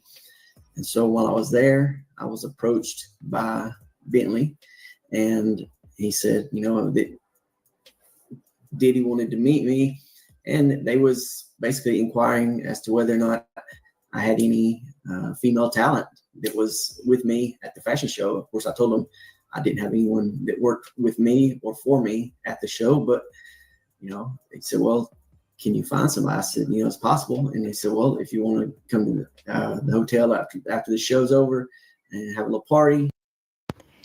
Hey, to everybody else that's just coming in. Hey, Miss Angie, if y'all can, make sure y'all hit that like button. It's free. Y'all know how this YouTube thing go. Okay, share the live if you don't mind as well. That's also free. Thank you. He's like, you're welcome to, but, you know, you need to bring the girls. And I said, okay, so that's how I met. And don't forget to subscribe. So let me go back a little bit so y'all can hear exactly what the order was from Farnsworth Bentley to Randy Pittman. Randy Pittman is the white guy here.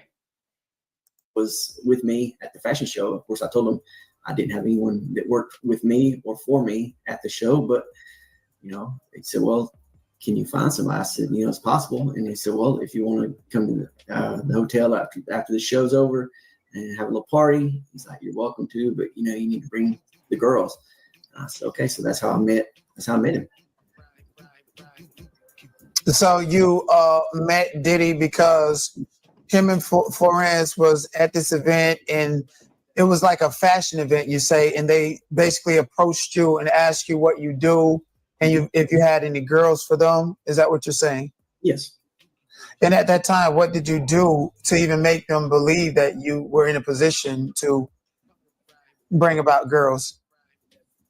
Well, because there was a couple of people with me from the company that I worked for, and I guess somebody told them who we worked for, whatever, and that's why Bentley came in and approached me to begin with.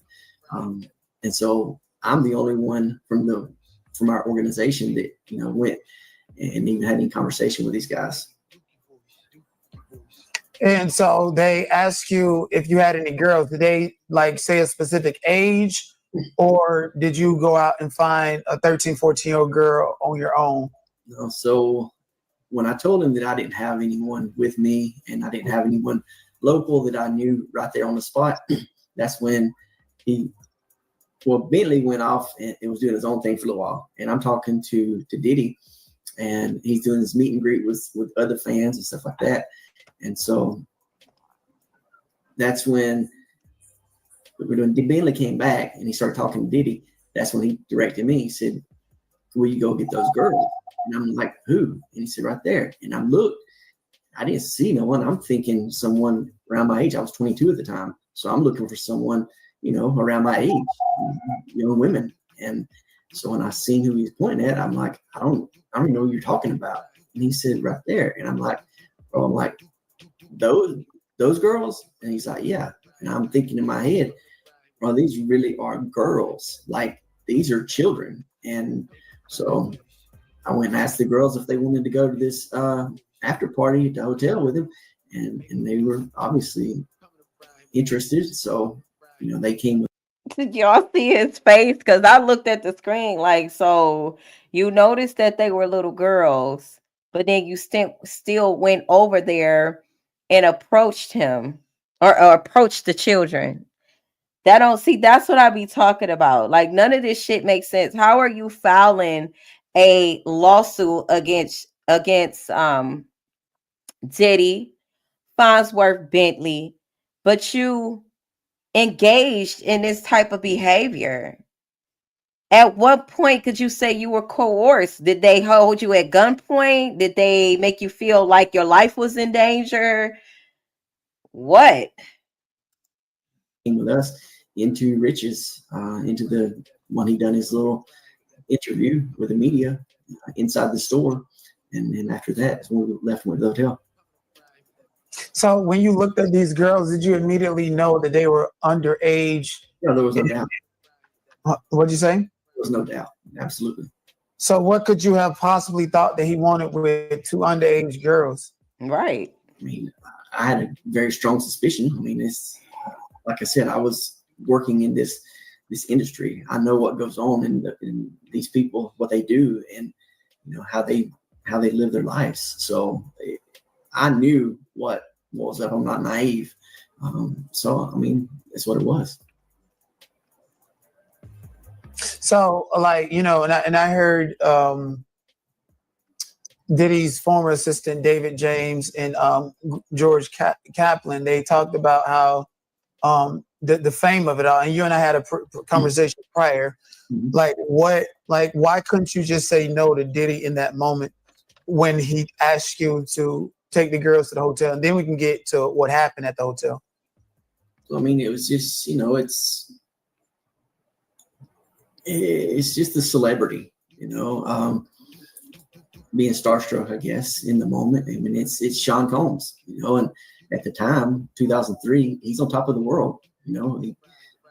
It was, might as well have been the governor, as far as I'm concerned, because it was just he flaunts his fame and his celebrity and his money. That's how he influences people to get what he wants. It's sad. So I want to now go to the girls. You at Diddy's hotel, you had suspicion that he wanted to do things illegal, but was this like, because I read your lawsuit, and so I need to give context to the audience. I read the lawsuit. You work for a talent company, and he pretty much had you to scout these girls out for a Sean John campaign, right, at the Lenox Mall? Yes. All right. So going to the hotel, like, you're hyped up. This is Diddy. This is opportunity. This is probably your big break into the industry as a talent scout or whatever. There's people like Nick Roses who scouted kids, and now he's the president of Pantheon Talent Agency. So I can see how you were excited about the celebrity. Now let's get to the hotel, like from the pull up to the, who was at the front to the room, all of it. Well, when we left from Rich's, there was 4 Cadillac Escalades, and so Diddy and one other person got in one. They had their own driver. Me and Bentley and the 2 girls got in another one, and then there was 2 more that followed in with the hotel. Okay, let me go back a little bit. I don't want to hear it again. There was 4 Cadillac Escalades, and so Diddy and one other person got in one. They had their own driver. Me and Bentley and the 2 girls got in another one, and then there was 2 more that followed in with the hotel. And so what happened once you all got to the hotel? So when we got to the hotels, I don't know how many rooms he had rented, how many, that was occupied by him and his entourage. But when we got there, we were led into one room, and, as we were in the room, that's when Bentley comes in, and we were just hanging out for real. That's all it was just hanging out to begin with. And then when Diddy comes in, he's got a bag that's got what he called ecstasy. I don't know what it was for sure, but he alleged it was ecstasy. And then he brought in some bottles of liquor, and he really didn't give the girls an opportunity to say no. Like, he literally just pulled up on them and like, here, you need to take this, you need to drink this, like, that's why I just kind of removed myself from the situation at that point once I seen his interaction with him, because like it wasn't even a civil interaction with one another. Like, he didn't come in and talk sweet to them and try to be romantic at all. Like, he just came in like, hey, you need to drink some of this, go and take these pills, you know, and so they done that, you know. I had taken ecstasy before. You know, this was a club drug when I was growing up. So I had taken ecstasy before, so I knew, you know, what to expect and what was, you know, more than likely to come. But I'm not convinced 100% that it was only ecstasy, to be honest with you. But, you know, he had a bag full of pills, and so that's how things began. And so once you took the ecstasy, what do you remember in the next thing? So after the initial ingestion of the medication or the poison, whatever you want to call it, you know, we were just drinking, we were just, you know, listening to the music, just hanging out for real. And then that's when I would say that Diddy really didn't give the youngest girl much of a opportunity to say yes or no. He just kind of, you know, forced himself upon her. And, you know, like I said, I told you earlier, I didn't file this lawsuit for myself, really. And I didn't do what so many other people have done when they're filing these lawsuits. You know, they hide behind John Doe and Jane Doe and this. No, man, I'm not with that, bro. If I'm gonna call you out, I'm gonna call you all the way out. You know, I know it's a danger. I know who he is, and I know what kind of power he's got, what kind of people he's got working for him and stuff like that. But, you know, I don't give anyone any credibility if they hide behind a John Doe or Jane Doe. And so I filed it under my name, put my real phone number on it, my real email address, my real address, you know. This is how you found me, obviously. And like I said, I didn't file this lawsuit so much for myself, but I'm really hoping that either through platforms like this or some other source that one of these girls or both of these girls, that they find out about this and they were like, you know, they're like, hey, you know, that was me. This guy didn't name them. I don't know the girls' names, but I'm hoping that's what they do is reach out to me. And you say Bentley was the one who actually enticed you to recruit them for Diddy, correct? Absolutely. Mm-hmm. And he was used to and accustomed. And just to clarify, you said that this was under the guise that this was a campaign for Sean John, and going back to the hotel and stuff was pretty much an extension of that opportunity and being drunk with the fame of Diddy, right? Correct. You know, he enticed me real quick and easy because he knew the line of work that I was in and what I was there for to begin with. And, you know, he let me know that he has the ability to let me start filing the talent for his fashion shows, you know, and he used that as his ploy, you know, to lure me in, you know, that, you know, forget the company you're working for and what you're doing there. Why don't you, you know, come work for Sean John and you know, be part of these fashion shows. You had let's go back a little bit because you and I talked about it, and obviously we're gonna keep focused on what you're comfortable talking about. But during week 2 of the trial, which was last week, the guy David James and George Kaplan, they both testified, and they act like Diddy did something that was extremely traumatizing to them, but they just wasn't quite being transparent and honest about it. So when you say that you was on the E at the hotel with Diddy runs, you also told me in private some things. I don't know if you want to share it, but I think it's important for context.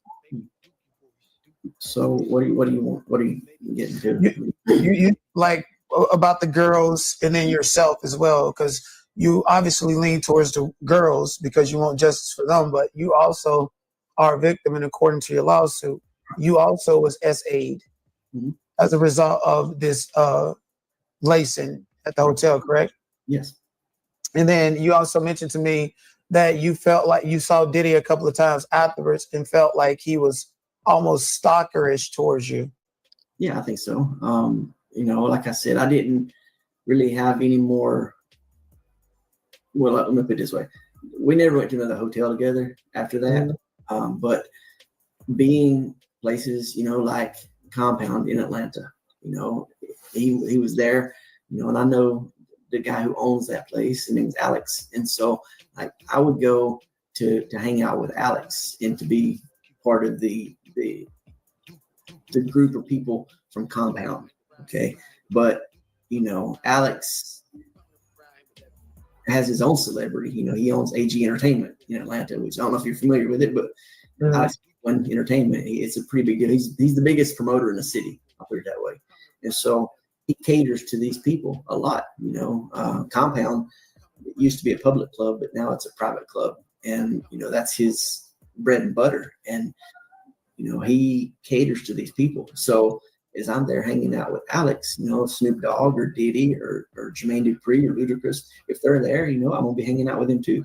And, you know, but I've been around him a couple of times since then, and he does have it's maybe not stalkerish, but it's like a control thing. Like he almost wants you to remember things, you know, in a defensive way. That's interesting. So very interesting.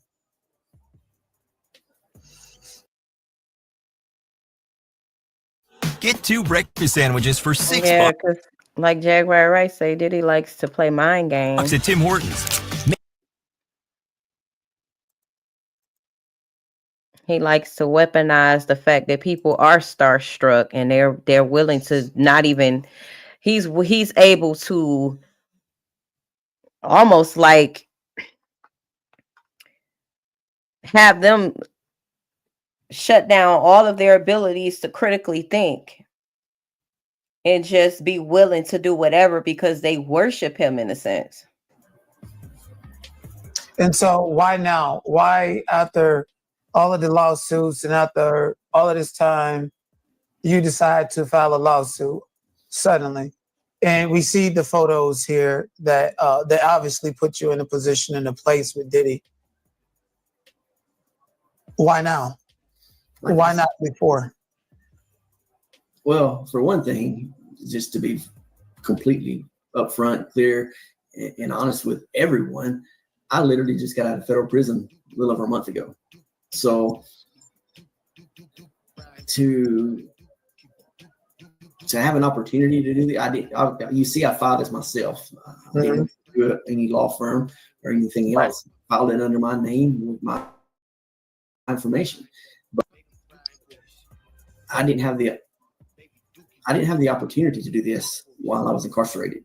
So when I got out, you know, and it's been on my mind since September last year when he got arrested. You know, I was watching all this stuff on TV like everyone else, and you know, it was on my mind then, but obviously there was no means to file this when I was incarcerated. So when I got out, you know, I still was hesitant. I still wasn't really looking at actually doing this and filing this. And then it was just something sparked in me, you know. I really was thinking about those girls that were victimized. And I said, you know what? I'm going to do this. And, you know, so I done it. So do y'all really think that he really just thought about those girls this many years later, even though he said he just got out of federal prison? And or could it be that he just got out of prison and he needs some money and he see that Diddy is on fire in these legal streets and that this will be the perfect opportunity to protect his safety, although he claimed he's not worried about anybody doing anything to him? But could money be the motive? Even for him claiming that he wants to see justice for those little girls. That's the case. You should have found those little girls and their family and made sure that they came forward or filed lawsuits as well, because from the looks of it, Randy Pittman does sound like he has something to do he didn't turn away. He didn't tell Diddy no as an adult. Okay?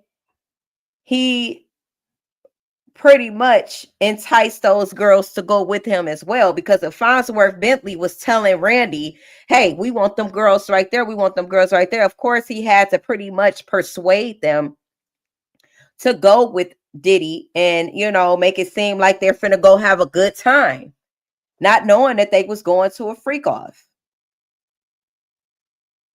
And as girls, you know, we can just imagine how starstruck they was when it came to Diddy and you know, just wanting to be in the presence of Diddy, and how they probably didn't say no either because they didn't know how to say no as children.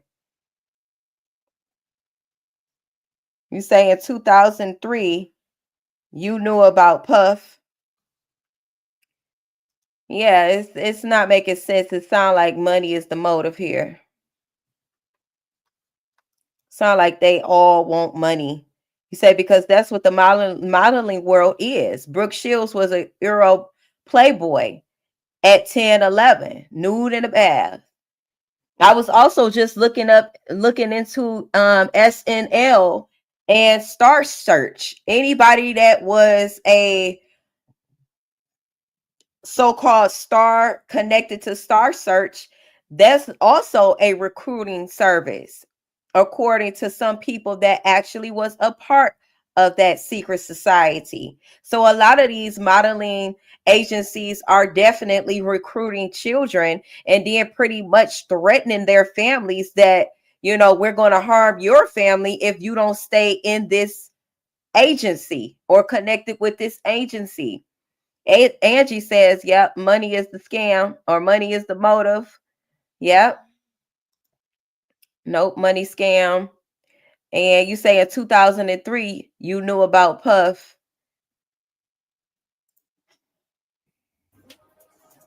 There's been quite a few lawsuits against Diddy, Jane Doe, LaToya Grayson, and a lot of people are not believing them. So when you say these girls, I think it's very important that they be properly identified by some distinctful traits, like, you know, like my birthmark is in the back of my neck or something distinctful, because it just casts this broad net for two girls who happen to be 13 and 14 living anywhere in the United States right now to easily say that that was me. So you're probably going to be called to actually try to identify these individuals as much as possible. Can you, like, and I know you said over time people change, obviously. Were these girls black, white, Asian? So can your dentures withstand the full?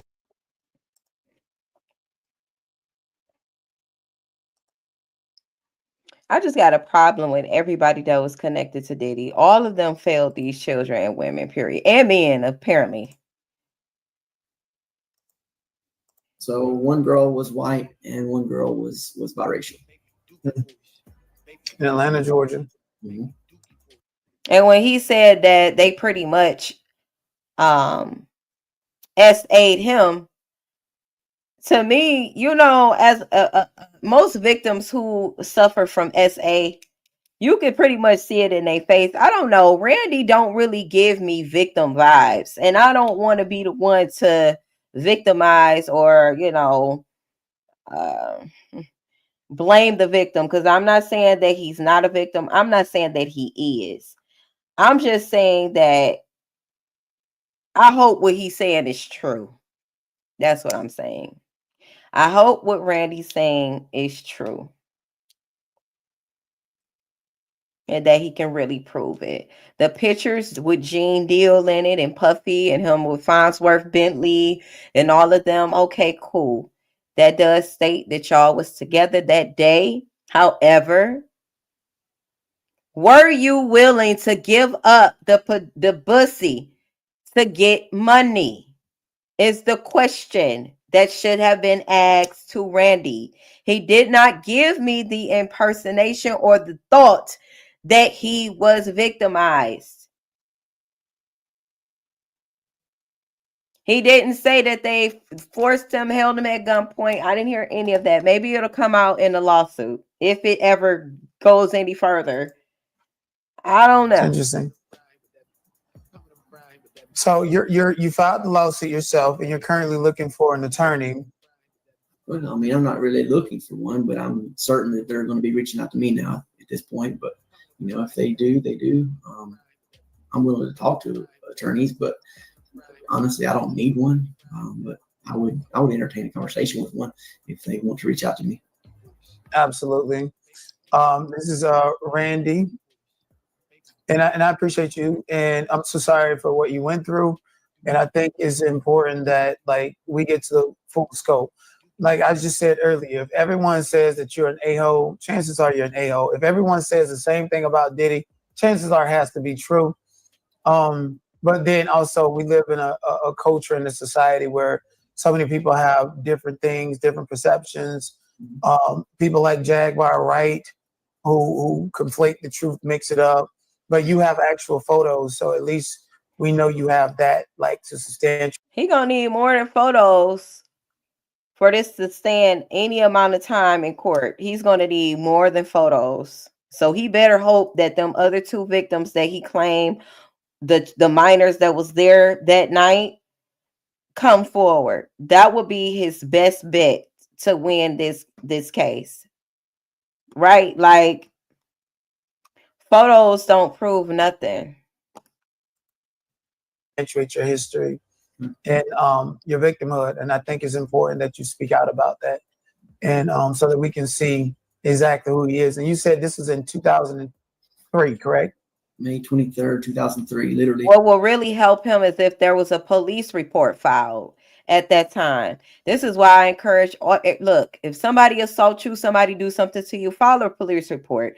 This is why it creates a trail. The least he could have had was a police report. If you were coerced or forced to do something against your will and you were threatened if you didn't do it, then there should have been police contact or a police report filed, period, point blank. So I hope the victims do come forward. Just a few days ago was the 22nd anniversary of this happening. And I'm sorry to hear that. And this is in Biggie's birthday. Like he has a Biggie's day that happened around the same time as well. So it's crazy that you said it was in Atlanta in 2003 around that time as well. All right. Well, I appreciate you for your time. I'm pretty sure everybody's going to see this. More people are going to be reaching out to you. And do you have any plans on coming to New York City? I mean, I don't have plans right now. I'm not opposed to it, but I don't have any plans to be there. I have no reason to be there right now. Okay. Well, I'm in New York City, and we're going to stay in touch and let me know if you decide to come through. Okay. I just want to protect the integrity of this video. Is there anything else that you have to say pertaining to your case or anything else before we get up out of here? I mean, nothing about my case. I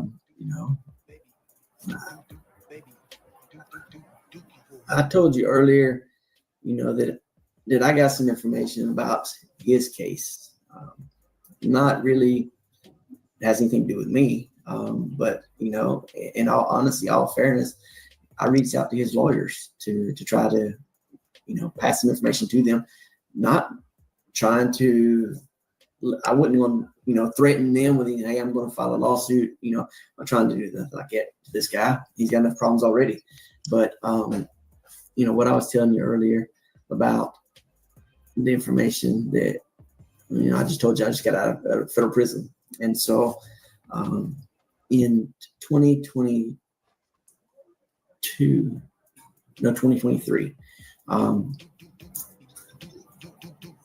one thing that I think would be a bombshell people don't know about is obviously we all know that Robert Kelly's in federal prison right now. And I don't know if you're familiar with the federal criminal justice system, but there's two different ways you can get time reductions and sentence reductions and stuff like that. So if you're an pre-trial, which is what Sean Combs is in right now. Okay, he's in trial. Well, he's in pre-trial. He hasn't been convicted or found not guilty. So he's in pre-trial right now. That's what it's considered. So let's say that he would have went in to MDC Brooklyn and said, you know what, I'm willing to cooperate. I'm willing to do this, do that. All right. So if he would cooperate before he goes to trial or before he's found guilty, that's still considered pre-trial. Then any cooperation that he would give to the government would file Wow, I thought that was motion under. I thought that was Tyrese for a second back there behind Diddy. Dang, y'all can't even see the picture. God damn. Maybe you can see it now if I put it down here. Still can't see it. Dang. See, it look like Tyrese right there. But yeah, I agree, Fly Mama. It's definitely a hierarchy of abuse, and they trade that for money, power. Definitely giving pyramid scam. Your 5K1, which is pre-trial cooperation that leads to a conviction or someone else being arrested. All right. So obviously Robert Kelly didn't do that because he went to trial and he lost. But after you have been found guilty of a crime and you're sentenced, you can still help yourself out. So after you've been convicted and after you've been sentenced, you can approach the U.S. Attorney's Office and tell them that, you know, hey, I know this, I know that, I can help you out and whatever. So if you do this and you go down this road, it's under the Federal Rules of Criminal Procedure, Rule 35, allows for post-conviction relief. So I know where everyone believes this trial, where this case originated. It came from the video, it came from this, it came from that, all these different things. But I'm here to tell you that Robert Kelly got the FCI butler with a lot of time that he didn't want to do. And I have every reason to believe that Robert Kelly is the one who reached out to the U.S. Attorney's Office. Just think, Southern District of New York, that's where he was tried. He reached out to the U.S. Attorney's Office and probably disclosed these freak offs, these videos. Hey, if you do this, you do that, I can get you the information. He's trying to give back that time. That's what this is about. So basically what Randy P is saying, that a lot of the information that was, you know, that led Diddy to possibly being charged with these charges could have been R. Kelly, because he wants to get an early release. That's basically what I hear Randy P saying.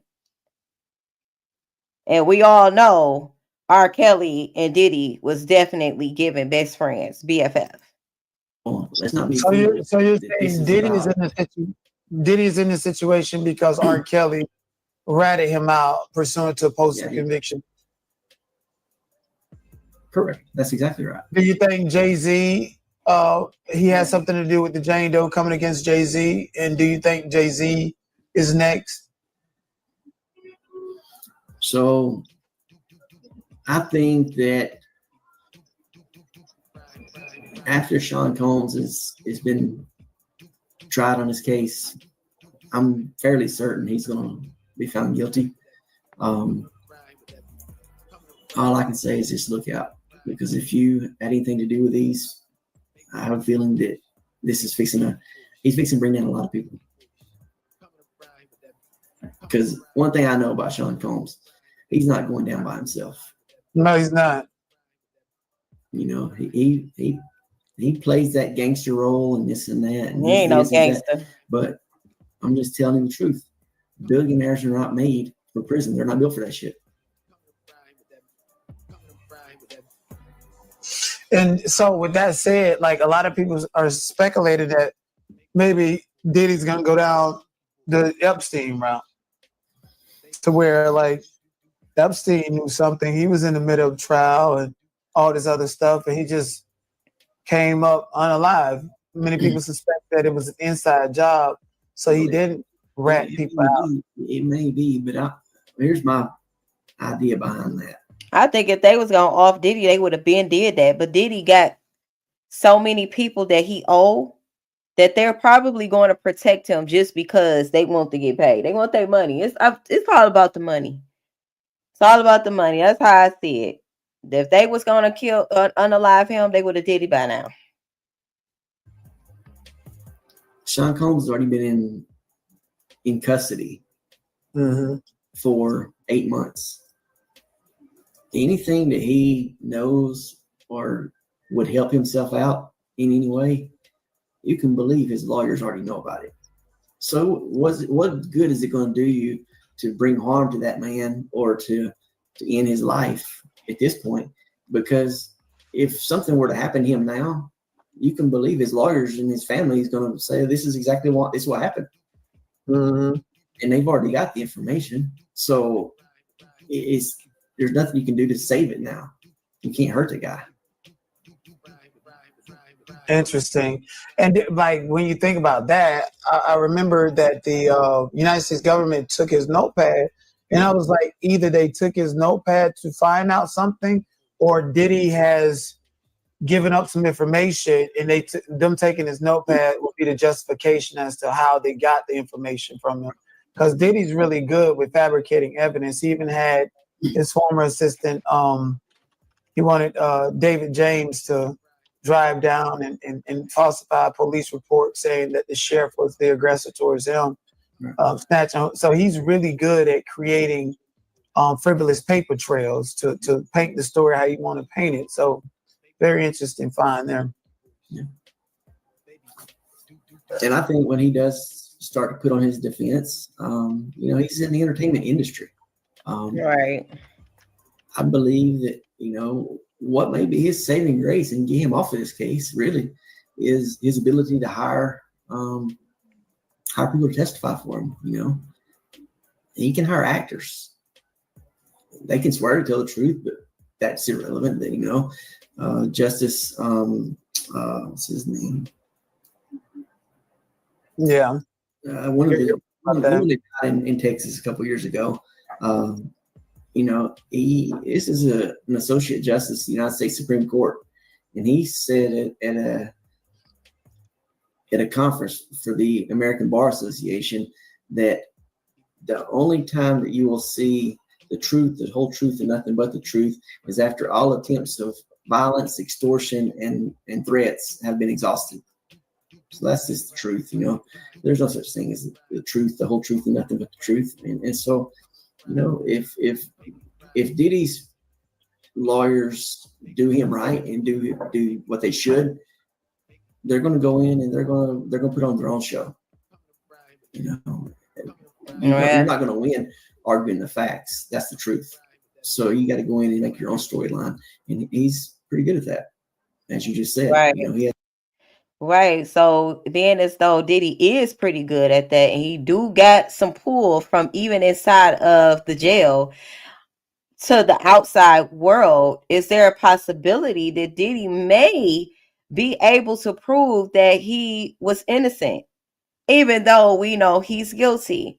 But I don't know, because then you got Cassie testimony, which we can clearly see the evidence of him forcing and coercing her to do things against her will, or at least attacking her. And she has, they have emails, they have buku proof proving that Diddy was definitely aggressive and abusive towards her alone. If they can't use anybody else's statement, they definitely can use Cassie's. So I don't know. I would like to see Diddy wiggle his manipulative ass up out of this. He has his own way to manipulate things and make it appear that he's not something that he is. Yeah, a monster apparently. an egotistical maniac. Egotistical man. So Diddy took the underage girl. Bentley took the other girl, and how did? What if you can create your own website by saying, "This is what I want"? With Wix,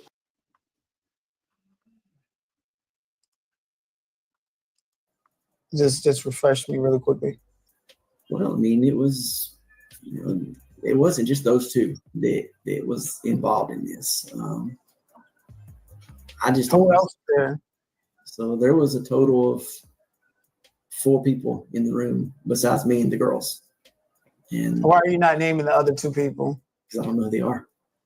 Oh, you don't know who they are? No, and I don't have no way to serve them. So there's no way that, if I don't know them, I don't know their address. There's no way to serve them. So there's, I mean, we just try to make sure it's not like celebrities, because Jay-Z got caught up and other people got caught up. If it was, I wouldn't have no problem naming those people. But these are the 2 that I do know for sure. Right. And you stated that you know things about Diddy that not even the United States District Attorney's Office know. Like what? No, I was saying that I know things about his case that no one outside the U.S. Attorney's Office probably knows, which is about the Robert Kelly and the corporation. Gotcha. The corporation between Robert Kelly and wow, that is so crazy. That is absolutely crazy to think Robert Kelly would actually be dropping a dime. He would. Everybody forgot about him, and don't forget about Diddy too. At the end of the day, yeah. I think Jay-Z is on to it, and he absolutely know these are peers going at each other. That's what happens in all gangs and all RICO activities. His peers, the Jay-Z and the Birdman and the Diddy and the R. Kelly, they're all peers, all of them. Mm-hmm. People keep saying Jay-Z is next. He's on it. He's been very aggressive about it while he's out in the streets. Yeah. Got Beyonce and Blue Ivy selling tickets. While he's sitting back and chilling. Do you know anything about Jay-Z? I don't know anything about Jay-Z. Nothing at all. No. Okay, that's what's up. Yeah.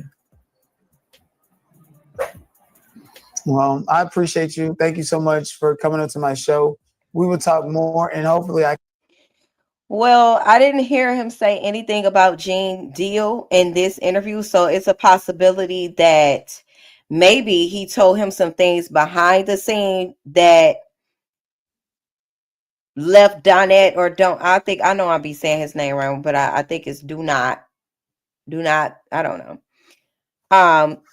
The YouTuber on the screen, because he was very adamant that Gene Deal was definitely involved. And even in this title, it says Gene Deal helped Diddy's most disturbing acts lawsuit. And then he had minors, blah, blah, blah. And it was also a very direct question when he seen Gene Deal and he questioned him. So maybe, just maybe, Randy P had more information to tell Donette behind the scenes. Because he only mentioned Diddy and Farnsworth Bentley. Okay. So, yes, I think much more people is going to go down with Diddy, especially once he starts feeling like he's not going to win. Because I think right now he's still on a high horse. He still think that there's a chance that he's not going to go down. He's not going to go to prison. He's not going to, pretty much be convicted of anything right now, because he's a very cocky and narcissistic person. So he don't think that right now. Not yet. But once them tables keep turning, he will. And he's definitely going to pull some people down the drain with his trash ass. What y'all talking about in the comments? You said, who is in a tunnel? You say again, Diddy was a part of the Epstein intelligence ring. The X ring is just another method of blackmail. Exactly. Now the Epstein intelligence ring, you see Fly Mama and Snicker, y'all be knowing stuff. What was going on? Why was you in a tunnel, Sneaker? Child, you're gonna have to email me, girl. Let me write that down.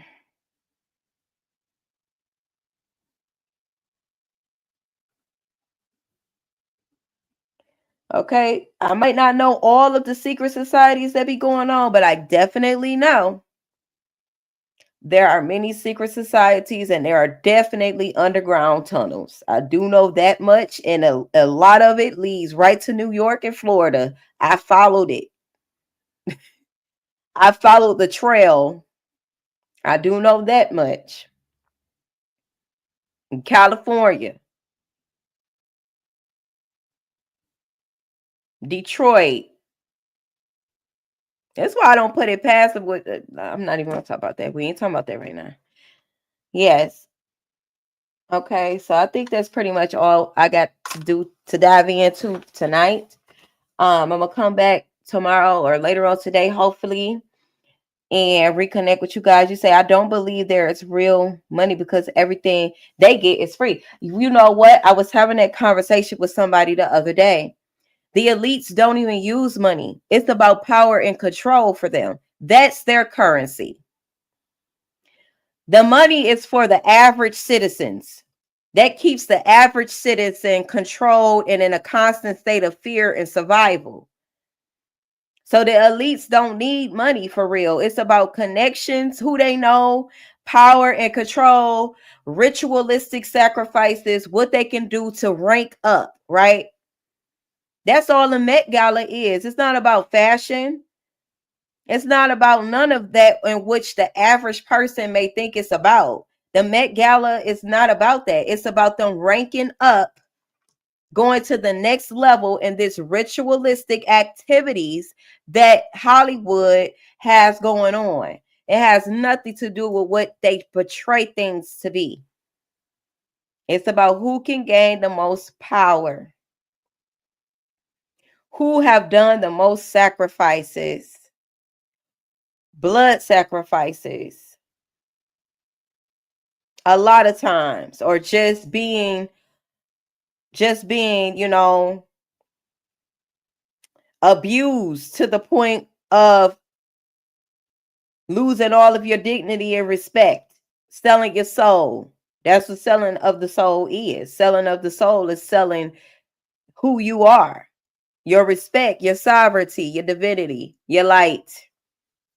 Then they control you with that. They blackmail you with that. That's why Diddy have all them recordings and all of that he got going on. That's why Cassie stayed, because he had recordings of her. He also extorted her mother out of $20,000 so that he won't release an actual tape that he recorded Cassidy doing. So, I mean, it's really about power moves. You think Diddy cared about that $20,000 that he got up out of Cassie mama? No. He just enjoyed the fact that they was in fear.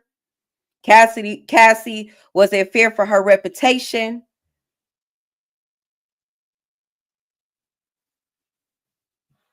And Cassie knew if she left Diddy that she was never going to be able to sign to anybody. Her career still didn't take off in a way that it should have anyway. So, yeah. Say SD the Tunnel was a club where everything went down. Yeah, okay. Okay. Wow.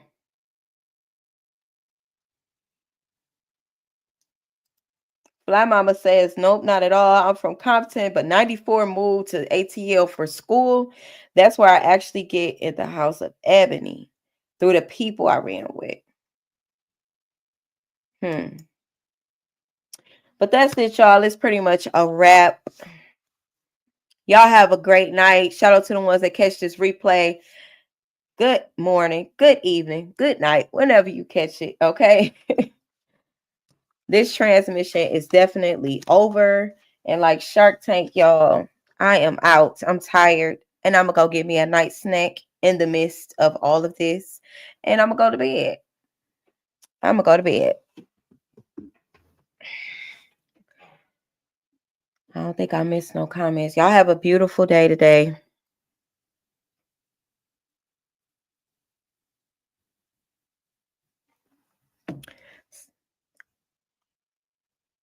Bye.